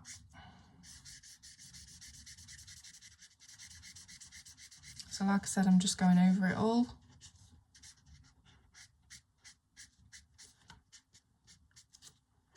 And that should blend nicely for us. We'll leave that to dry and see how that's turned out. But yes, I do want to use that buff titanium just on the edge of the skin here, because I can see that I've gone over it with the yellow a little bit. Not a massive deal, but you could also, I suppose, use your colourless blender to push the colour back in, but because we've already used Copic on these arms, I don't know how it would react with the skin tone, so it's best just to try and cover it up a little bit. Okay, so we're waiting for that to dry. Let's have a look at the flowers at the top. They look quite nice. I don't think it's going to make much difference if we try and like do the centres with the YR31. I think it's pretty much the depth of colour that it's going to be. You can just do a little bit if you want, see if it makes a difference, but I don't think it's going to. Okay, so then we've got all the other little wildflowers and things. I actually think I am going to colour this rose as well as yellow, because then we've got all the little tiny flowers left over. So again, just dotting little bits of shadow here and there. I'm really not paying attention precisely to where shading is. It's just going to hopefully work for us. Okay, so these little bits of wildflower then. So I did say that we might use a different green, but I really don't want to introduce too many colours onto this. I think we've got quite a few colours already. So let's continue, shall we, using the green palette that we already chose. So if I can remember rightly, I think we had some kind of cobalt, wasn't it? So let me just check. Yeah, so we've got the pale cobalt green and the cobalt green. And I'm sure we had one that was a bit lighter as well. How light is this? Now, mind you, that's not too dark. So maybe we can go with this. So I'm going to use the darkest of the two, the YG45 cobalt green, to put in some of these darker areas of shadow on these leaves. So I'm just looking where some of these leaves might be hiding. They're all quite nestled in together, so let's see. I don't really know what this is, whether it's part of some weird flower. It looks like little worms or something. Let's make some of it leaves and see how we can blend that in. So like I say, just coming in all over these little leaves.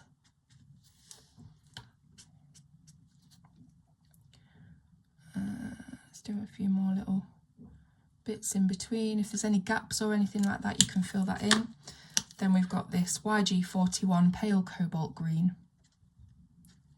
And like I say, we'll just give the impression of foliage here in any of the gaps. You've just got an impression of foliage, it's not anything precise.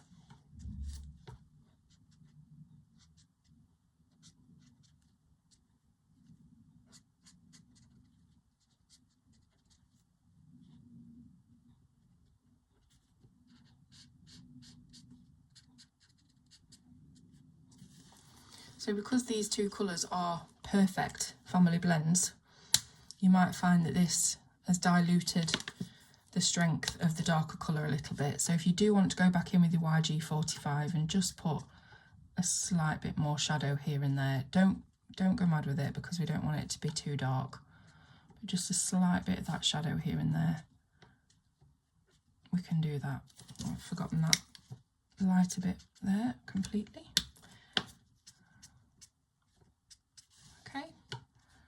So I think I'm happy with that.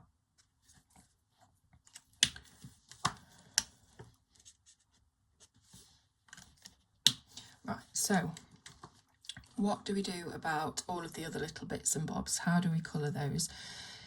I'm tempted to go down the vintage palette again, have some very desaturated colours and just sort of blend them in. So I don't really want to do anything else that's new. I want to keep with the palette of the page. So, I mean, really, we could do these flowers as hydrangeas in the same colour palette. It might be nice just to introduce something else that's just still really desaturated, so that we're not taking away But what is the question? So we've got blue, we've got pink, we've got green, and we've got yellow. So what do we have left? What's like a really desaturated red? Let's see.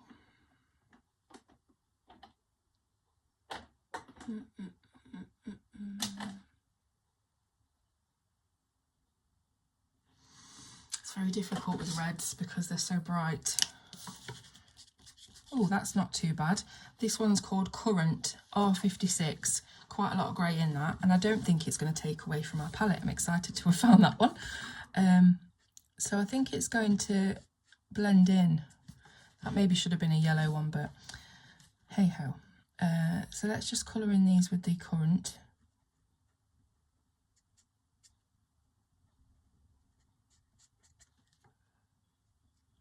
Little bits underneath flowers.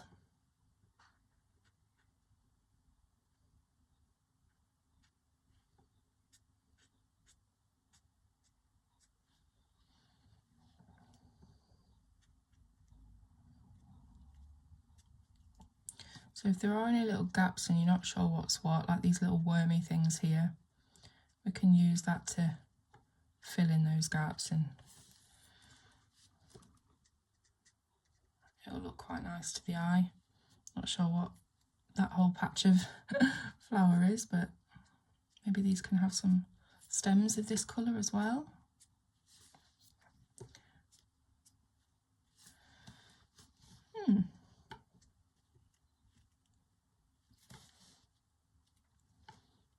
It's not too bad at all.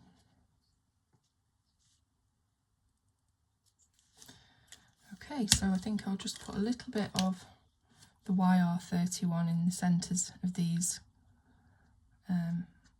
Maybe especially this one because it's so blended in with the hair. I want to try and get some lighter colour on there. So just putting some of that over it. It's going to push the Current colour to the edge. Again, we can do that in these too. Just give them an extra little pop.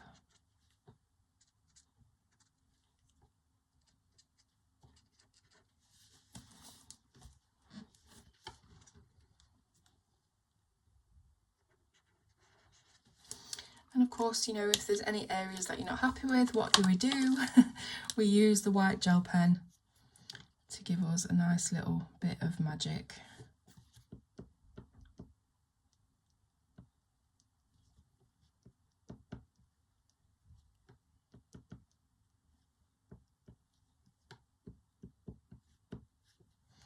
So that's tied it in all really nicely, hasn't it?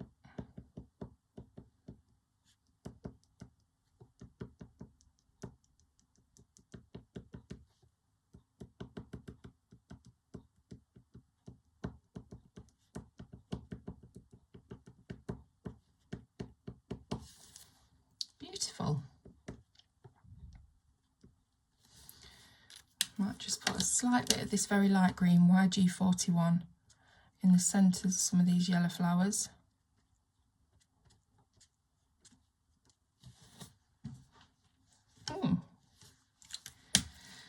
Lovely, so we've basically completed the headdress, the wildflower headdress, and let's have a look at how the top is doing. So this is blended beautifully, as you can see. If there is any areas that you're not happy with, you can go over again with another layer of the Y11, but I mean, I'm not too worried about how this is looking really. I think it's blended quite nicely. I think I'll just put, I've gone straight into the arm there. I think I'll just put another little layer on just to add a slight bit more smoothness to that. But no, I'm happy with how that's looking. Now looking at the picture as a whole, we just zoom out a little bit.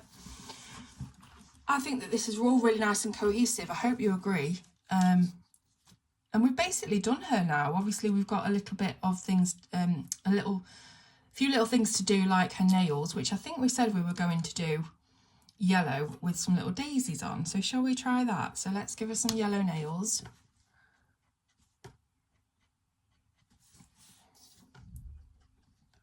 She's only got 4 nails on show, so I haven't got a lot of work to do. So she's got little yellow nails, and I think we can probably put some tiny little daisies on, but this is going to be very, very small detail. I'm not sure whether we should do them in blue or white. I know that daisies are white, but I just think that it's not going to contrast very well with the nail colour.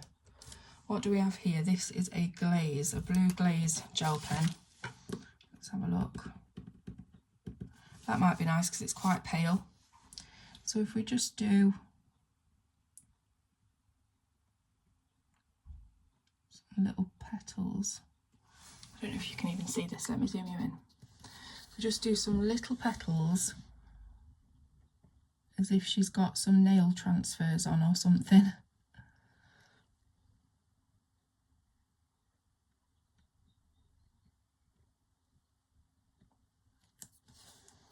That's cute. Same again down here.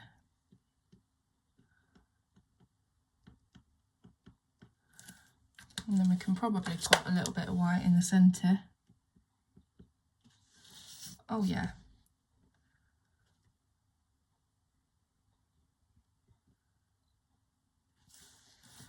Fab. Just a little detail. Now what we have forgotten is her eyebrows. So with that Copic Morton pencil, or whatever brown you're using, make sure it's sharp. Watch your ears. And then we're just going to flick in these brows. And again, I'm not being precise. I'm trying to follow the shape as much as possible, but if there are hairs that sort of flick out or flick this way, again, it just adds to the realism, adds to the fact that I don't think she's super precious about keeping her brows perfectly plucked and preened. That's just the feeling I get from her. So if you want to make them slightly bushy or just not perfect, then go for it. I'm going to turn this around while I do this one so I've got a better angle. Just making sure you can see.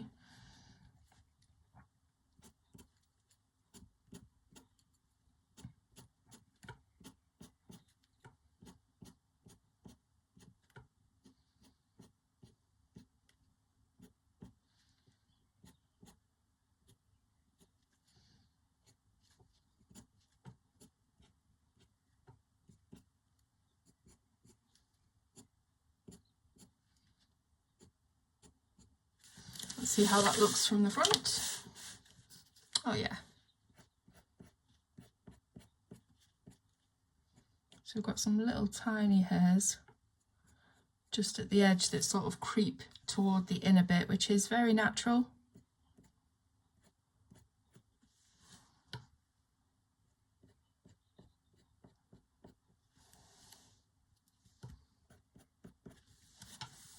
Oh, I love her. She's very bohemian. Okay, let's zoom out, see what you think. I'm not zoomed out enough. Here we go. Okay, so hopefully you're loving this, because I am. I'm really pleased with how it's turned out. There's a couple of points during the process where I'm thinking, oh God, this isn't going well, or this is not exactly what I was hoping for, especially with the eyes. I mean, I'm never going to fix the eyes, but I think the lip colour that we chose is really, really nice. It goes with everything, goes with the complexion, goes with the hair. I think the flowers are beautiful. I love that we've used the same colours on the top as the flowers. I think it all is really matchy and cohesive, like I already said. So we need to think about a background now. Now I did say I was thinking about doing the alcohol blending solution trick that Debbie from Colour Me Stress Free came up with. I believe she came up with it. I've seen it on her channel anyway. Let me think, YR30, I'm just putting these back. YR31, where do you go? Okay. And then I'll just put these back, otherwise I'm going to get into a mess. Cobalt YG41. Right, okay. So everything's back now. Now let me think. Background, yeah. So why don't we try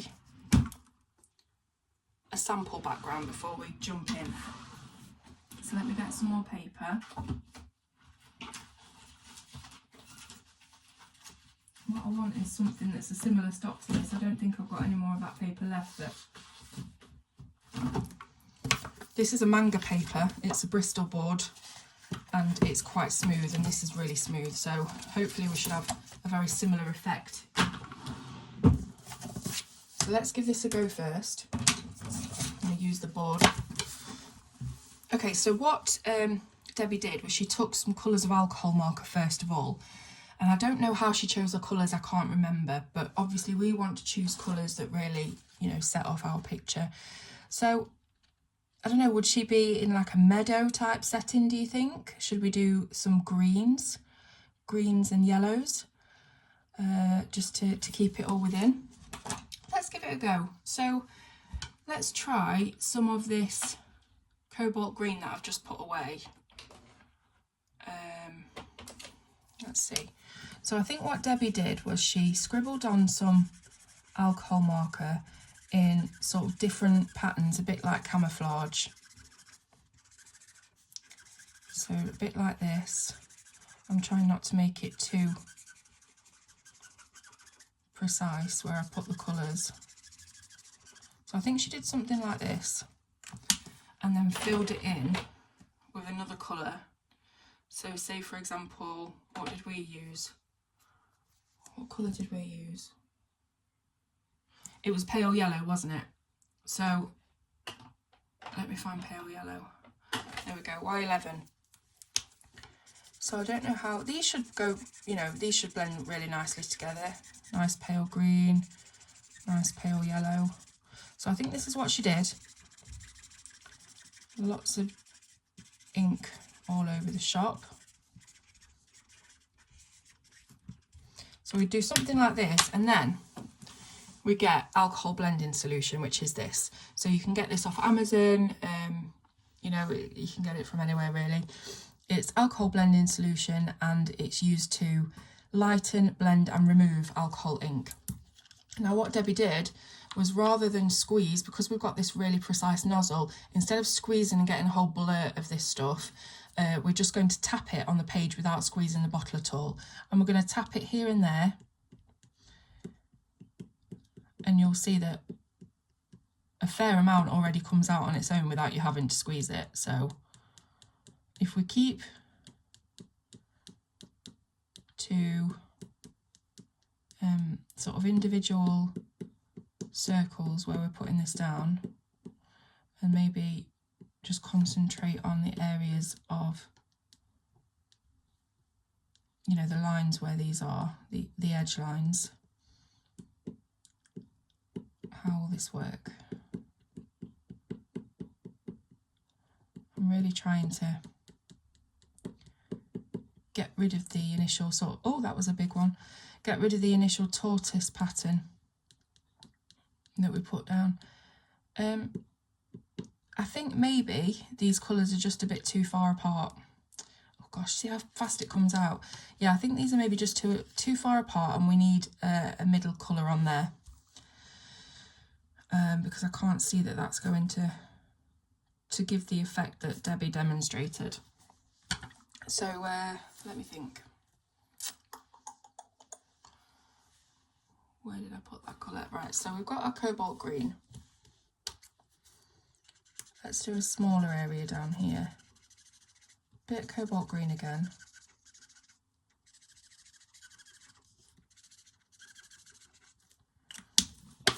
Bit of that Y11. Then something that's a bit more in between, like a mid colour between these two, which would probably be like a light yellow green kind of colour. What's this one?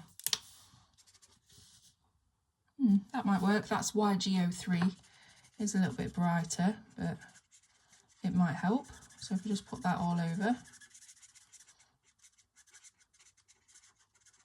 the edges especially, and then we try again. Let's see. The only thing that's difficult about this technique as well is keeping control of how much of this blending solution comes out.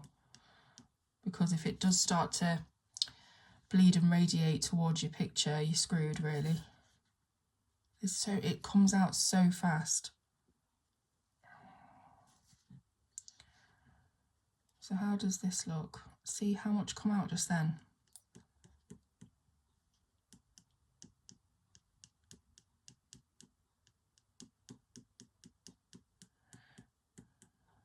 Maybe we do need a bit more of the ink to sort of almost cover it to get the blending to happen. Maybe we were just a little bit too conservative with the amount of ink that we put down here. Maybe we do need quite a bit. Because this is looking, you know, far more like the sort of effect that Debbie demonstrated. The only thing I'm worried about is, like I say, I don't want it bleeding out straight into this design. So it's worrying, but I'm rubbish at doing any kind of bokeh effect with pencils or pens or whatever. So that's why I thought this might look quite nice. I guess what we could do is do it around the edges and then just see if it bleeds toward the centre, towards her, but not, you know, it doesn't quite get there, so it just gives it a little bit of a halo around her. But I do like this. I think this has turned out far better than that. This is the kind of look I was going for. You know what? Let's just do it, because you don't get anywhere fannying around. Right, so YG45. Oh, this is scary. YG45, I'm going to do some bits all over. Worst comes to worst, we'll just paint the background black, won't we? Worst comes to worst. So I am keeping it towards the edge, because I know what it can do. I'm keeping a sort of a little band around her. I'm also trying to make it so that it's not completely, can you see this? So that it's not completely, can't remember what I was saying. Right, a little bit more down here, but I've got to be careful because we've got barely any space. A bit here.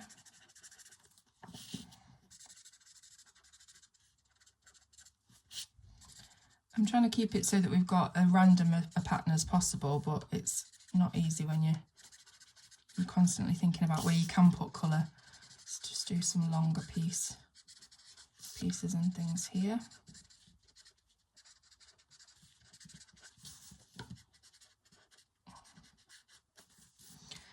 Gosh, I hope this works.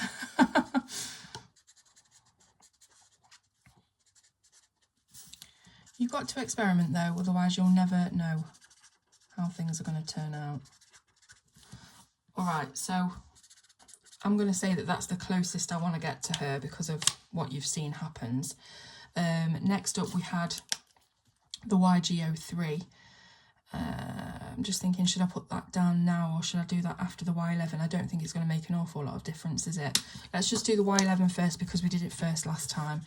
So I'm going to colour in. Again, not wanting to get too close to her, but I'm going to colour in all of the blank areas while still leaving that little halo around her.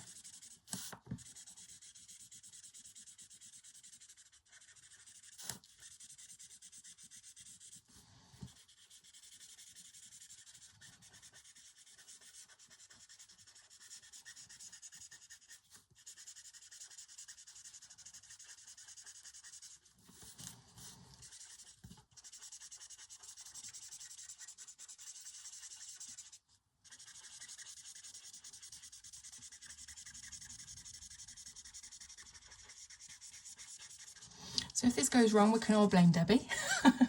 Just kidding.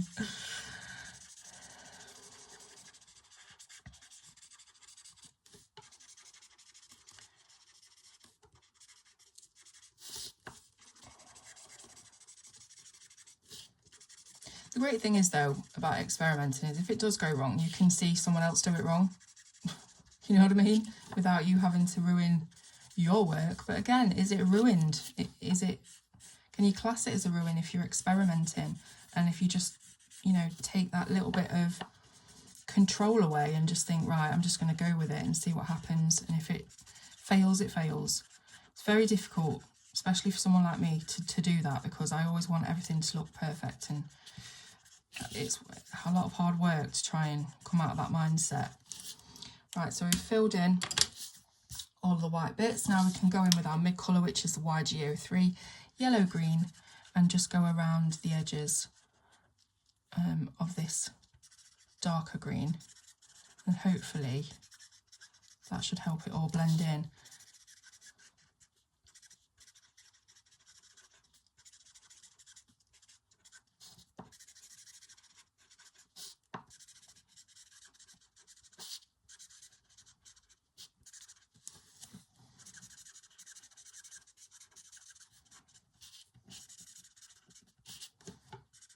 We don't want to completely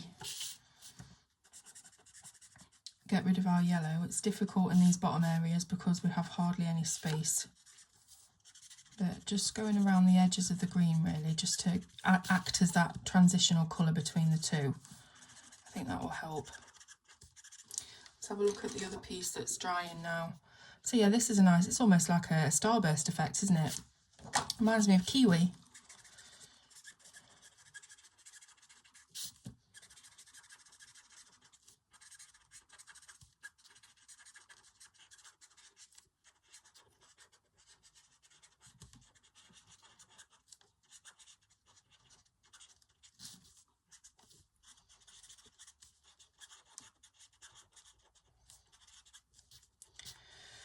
Okay, so we're getting towards crunch time now. I'm going to put on our alcohol ink and see what happens. Our blending solution rather, not ink. Right, put a little bit in there because that seems to be a strangely blank area. Okay, so again, just want to put a little bit more yellow. I'm trying to do a little bit of blending of its own before we get to the point of putting the solution on, just to make things as hopefully go as smoothly as possible, because I think we've only got one shot at this, haven't we? So just put in some more of that yellow in there.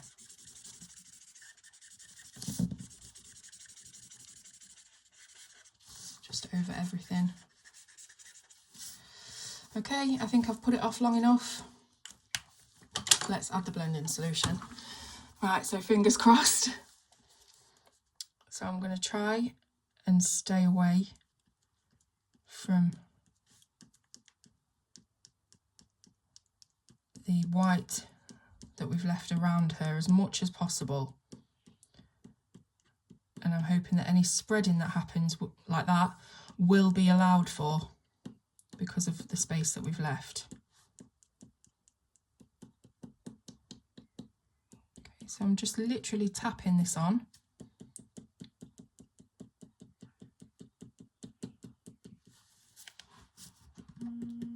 Oh my goodness. Phone was ringing, so I had to stop. Okay, let's carry on. Isn't it just the way when you're really trying to concentrate on something and then the phone will go or the door will go?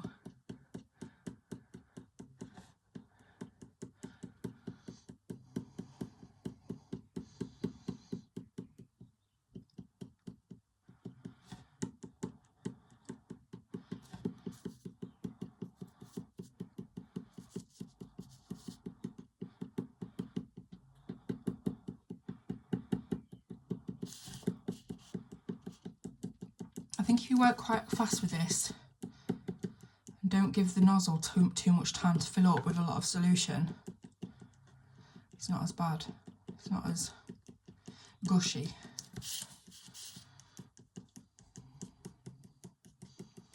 But I'm not even looking at what's happened yet with the other bit that we've done. I'm just looking at what I'm doing. So I think we've got all the way around. Let's have a look. Okay, so that's not too bad, is it really? I do want to try and get into that halo just a bit because I want it to not look as white and as you know, the line around it as perfect. I want to try and blend that line a little bit, but I don't want it to go on to any of our other work. So it's difficult. Look, see how this has gone into the butterfly? That's quite concerning, but at least it's only the butterfly. We can always sort that out. So I'll just go with some light taps around the very edge of the yellow, and hopefully that will make the edge line a little bit less perfect.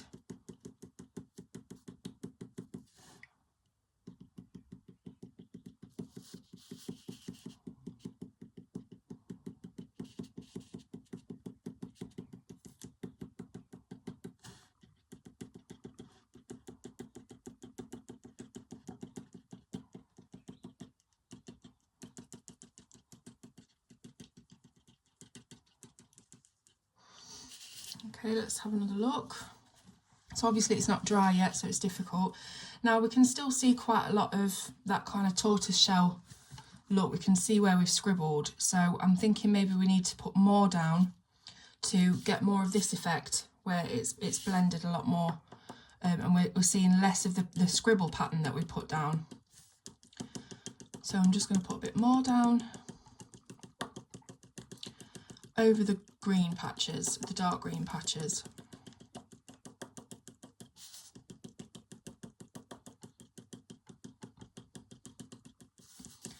Now I believe that this is the stuff that you'll get in your colourless blenders, the alcohol markers, because it seems to be doing the same thing.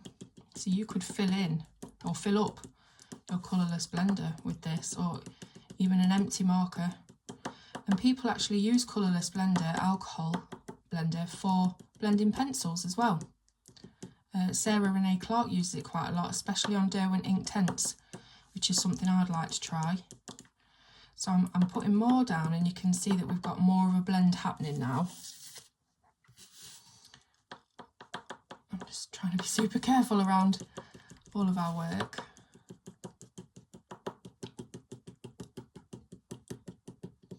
I'm just concentrating on getting those darker green bits covered, because we really need those to blend out a bit more.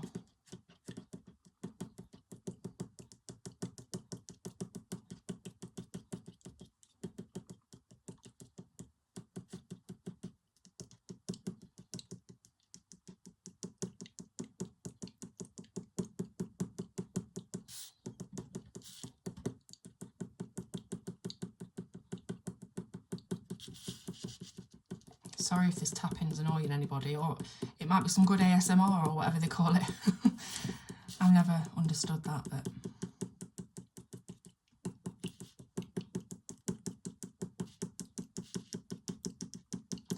So I'll leave links and things in the description for where you can get, you know, blending solution and the paints that we use and all that kind of stuff. But if there's anything I forget, just let me know in the comments. Oh, careful, careful. Right, I think we've gone all the way around. How do we think that's looking? I still think that the white halo around her is just too much.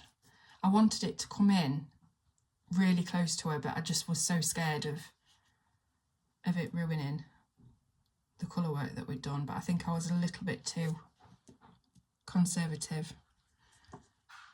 I'm going to let that dry, and then maybe we can put a little bit more slightly further into the edge, and we'll try and see if that helps a little bit. Okay, so I've left this to thoroughly dry now. I think we can afford to do a little bit closer towards her with the colours, and just fingers crossed that it's not going to ruin anything. But yeah, I think we can go a little bit closer. So I've got my Y11 pale yellow, and I'm just going to bring that in. Because that's the lightest colour, I think if it did sort of go across a little bit, it's not going to make too much of a difference. I just want to be more careful really near the skin, because I think that that's what will get ruined if anything. So just bringing it right in.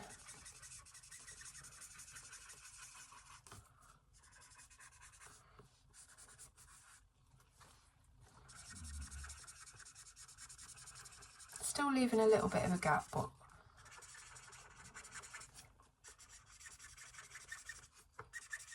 oops, got some pigment on there.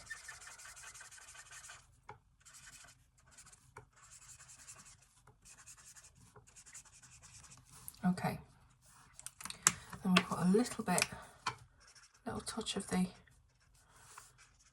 mid green, which is the YG03, just in certain areas so that it's not all completely yellow.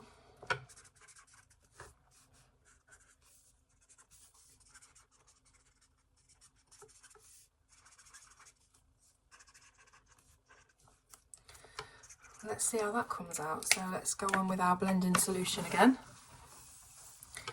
I'm just going to be quite careful, or as careful as I can be, but just coming a little bit closer now.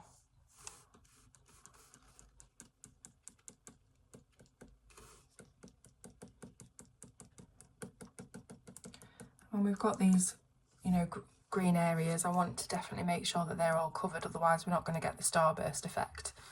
So it's really just a balancing act of, oh, that's a big one. It's really a balancing act. See, I'm really trying to stop that from going in there. Yeah, of getting the colours soaked and having that reaction, and then not having them spread too much.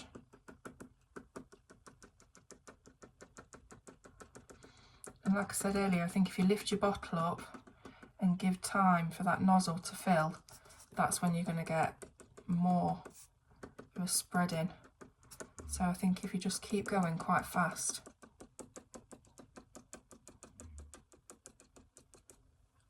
you're not going to have too much trouble. Okay, so we've gone onto the skin here, as you can see. So what I'm going to do is I'm going to wait for that to dry, and then if we need to come in with the buff titanium pencil, which I think we will, and hopefully that actually works and it makes a difference, then we can try that. But I'm actually, in a way, I'm sort of happy that that's happened, because I can see if it can be fixed now, and it's not too bad. It's not gone horrendously wrong. So as for everywhere else, I think we're pretty much up to where it should be. She's still got a bit of a glow around her, but it's not as much of a gap as it was before. So have I still got my buff titanium pencil out? Yes.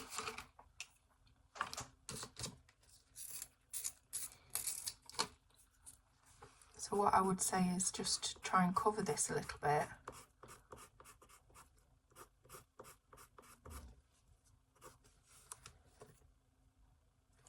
It's worked somewhat. I don't want to go, see, I don't want to go too heavy with the buff, because then it's going to get rid of our shading, which I don't want.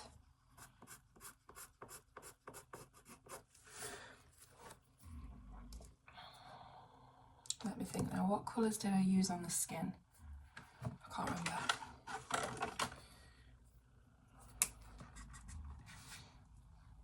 I can't remember if I used E31, but I just want to cover that a little bit up there. So I've just got E31, which is called Brick Beige, and I've just very, very slightly gone over that bit of buff titanium to make it a little bit browner, and I think that's covered it up quite well actually.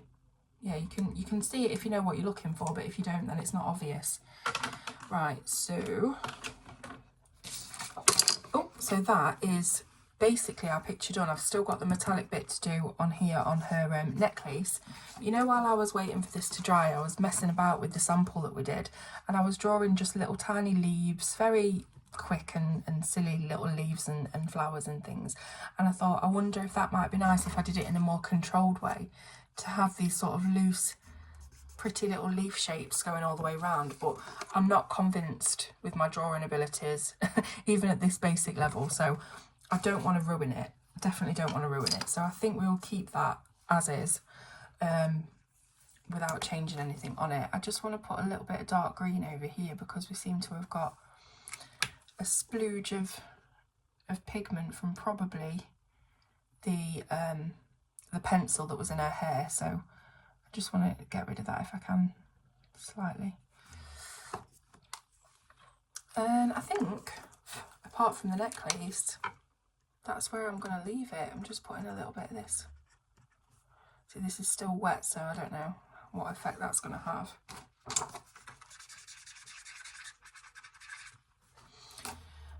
Yeah, right, so what do I want to do next? So we want to get something metallic for this necklace that she's got, and then I reckon we're done. So what I'll do is I'll zoom you into the necklace, and I will pick out a metallic paint. Let's use Karen's because they're the best, and let's figure out which one would be really nice to use.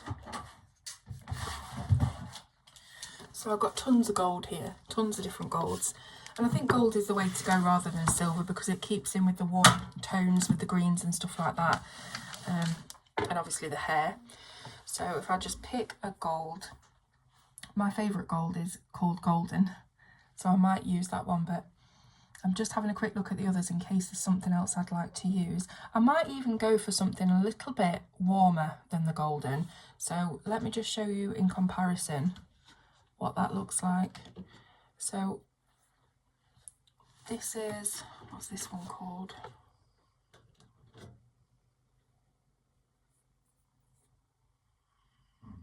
So this one's called Royal. You see that? And then I'll show you next to the Golden. So this one's the Golden and this one's Royal. You see how this is much more of a pale yellow gold, and this one has a little bit more of an orangey tone to it. So I would rather use that because it fits in better, I think, with our colour palette. I've also got the Aztec, which is a shade darker than the Royal. So I'm just looking at these and thinking which one will do. And they're both, you know, fairly similar. So let's go with the Royal. So you won't be able to see this, but I'm just wetting the paint like I did before when we added some to the butterfly. And I will let that just soak for a second. And then we will paint in the details of the necklace. So I'll let that soak in. Picking up some of the pigment now. Here we go. So I have my thinnest water brush here. Probably could do with being a hair thinner, but that's what I've got to hand at the moment. So hopefully you can see that. And I don't want to completely get rid of the black lines. I'm just trying to keep it within.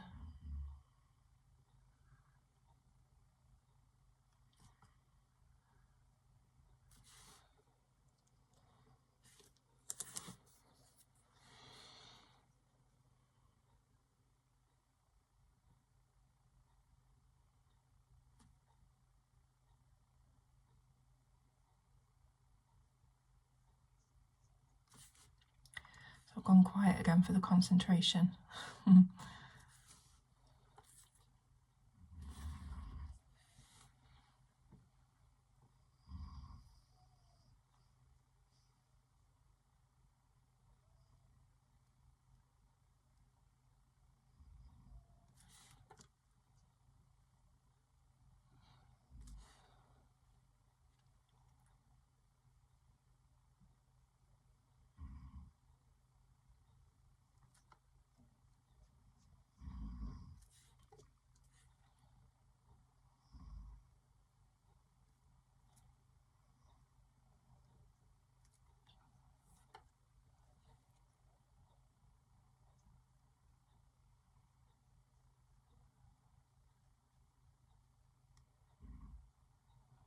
So I am trying to keep the black lines as much as possible. There are areas where I've gone over, but that just separates the design, it separates the paint so that you can see it's not just one big splodge of gold.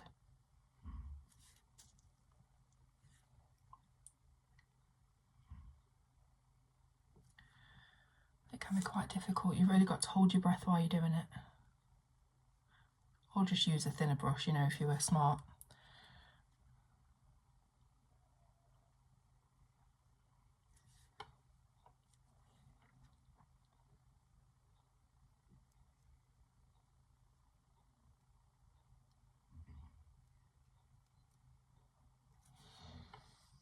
Okay, we'll do these wings.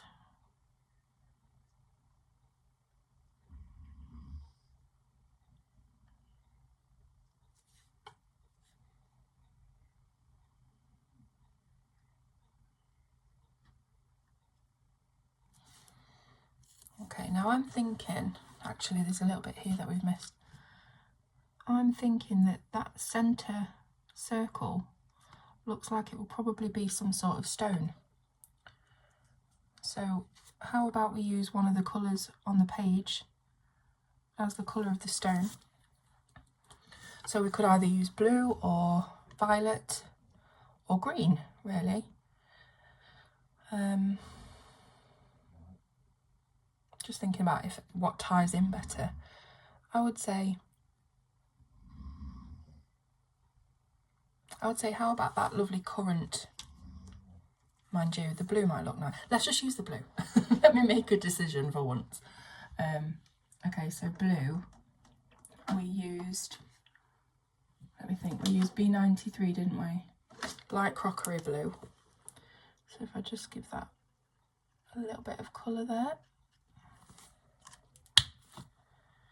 I mean, the heart we could also do, that could be part of the design. A little heart-shaped gemstone. So we've got the light crockery blue. I do want something a little bit darker, which I've got the B99 agate, which I'll just put on the lower left-hand side. And the same with the heart, just to give that a little bit of shade. And then on the other side, white gel pen, just to give it a touch of a highlight. It's cute. Now, which one did we use for the mid-tone? B91, B93. I want like a really bright blue, just to, let me think, it's too dark.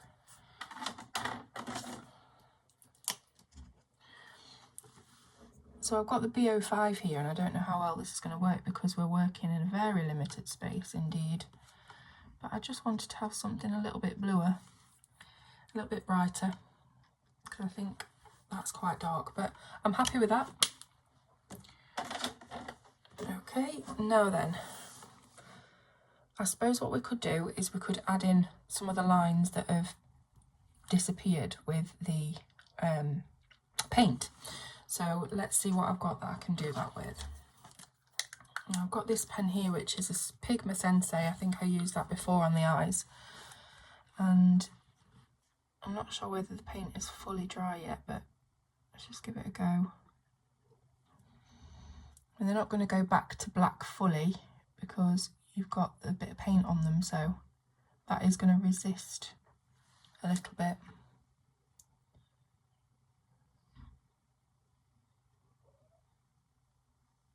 But if we just do a little bit in there so that we can see that there is a line.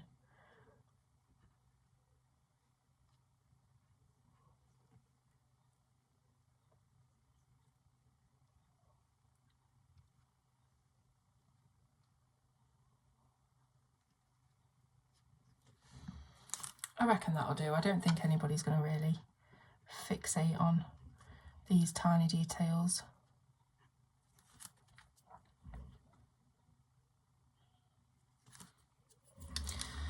Right then, so I think we're done. I hope you've enjoyed this super long video and all of the waffle that usually comes with me. I hope you enjoyed sort of listening to my process, and even if it wasn't easy to figure out what I was talking about at all times, it's made sense to you, and hopefully you've got something from it. Again, thank you to Seàn for doing the buddy colour with me. His link will be in the description so you can see what he's done with this beautiful piece of artwork. You'll also be able to find the link for the illustration itself, so you can colour with us if you want to. And what else? I have to thank Deb from Colour Me Stress Free for the idea for the background. I think it's worked really, really well, and we've covered up that patch beautifully.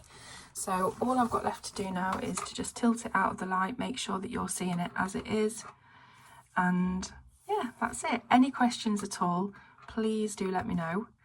and I'll try to answer them for you. I hope you've enjoyed this, and I will see you very, very soon on Colour with Claire.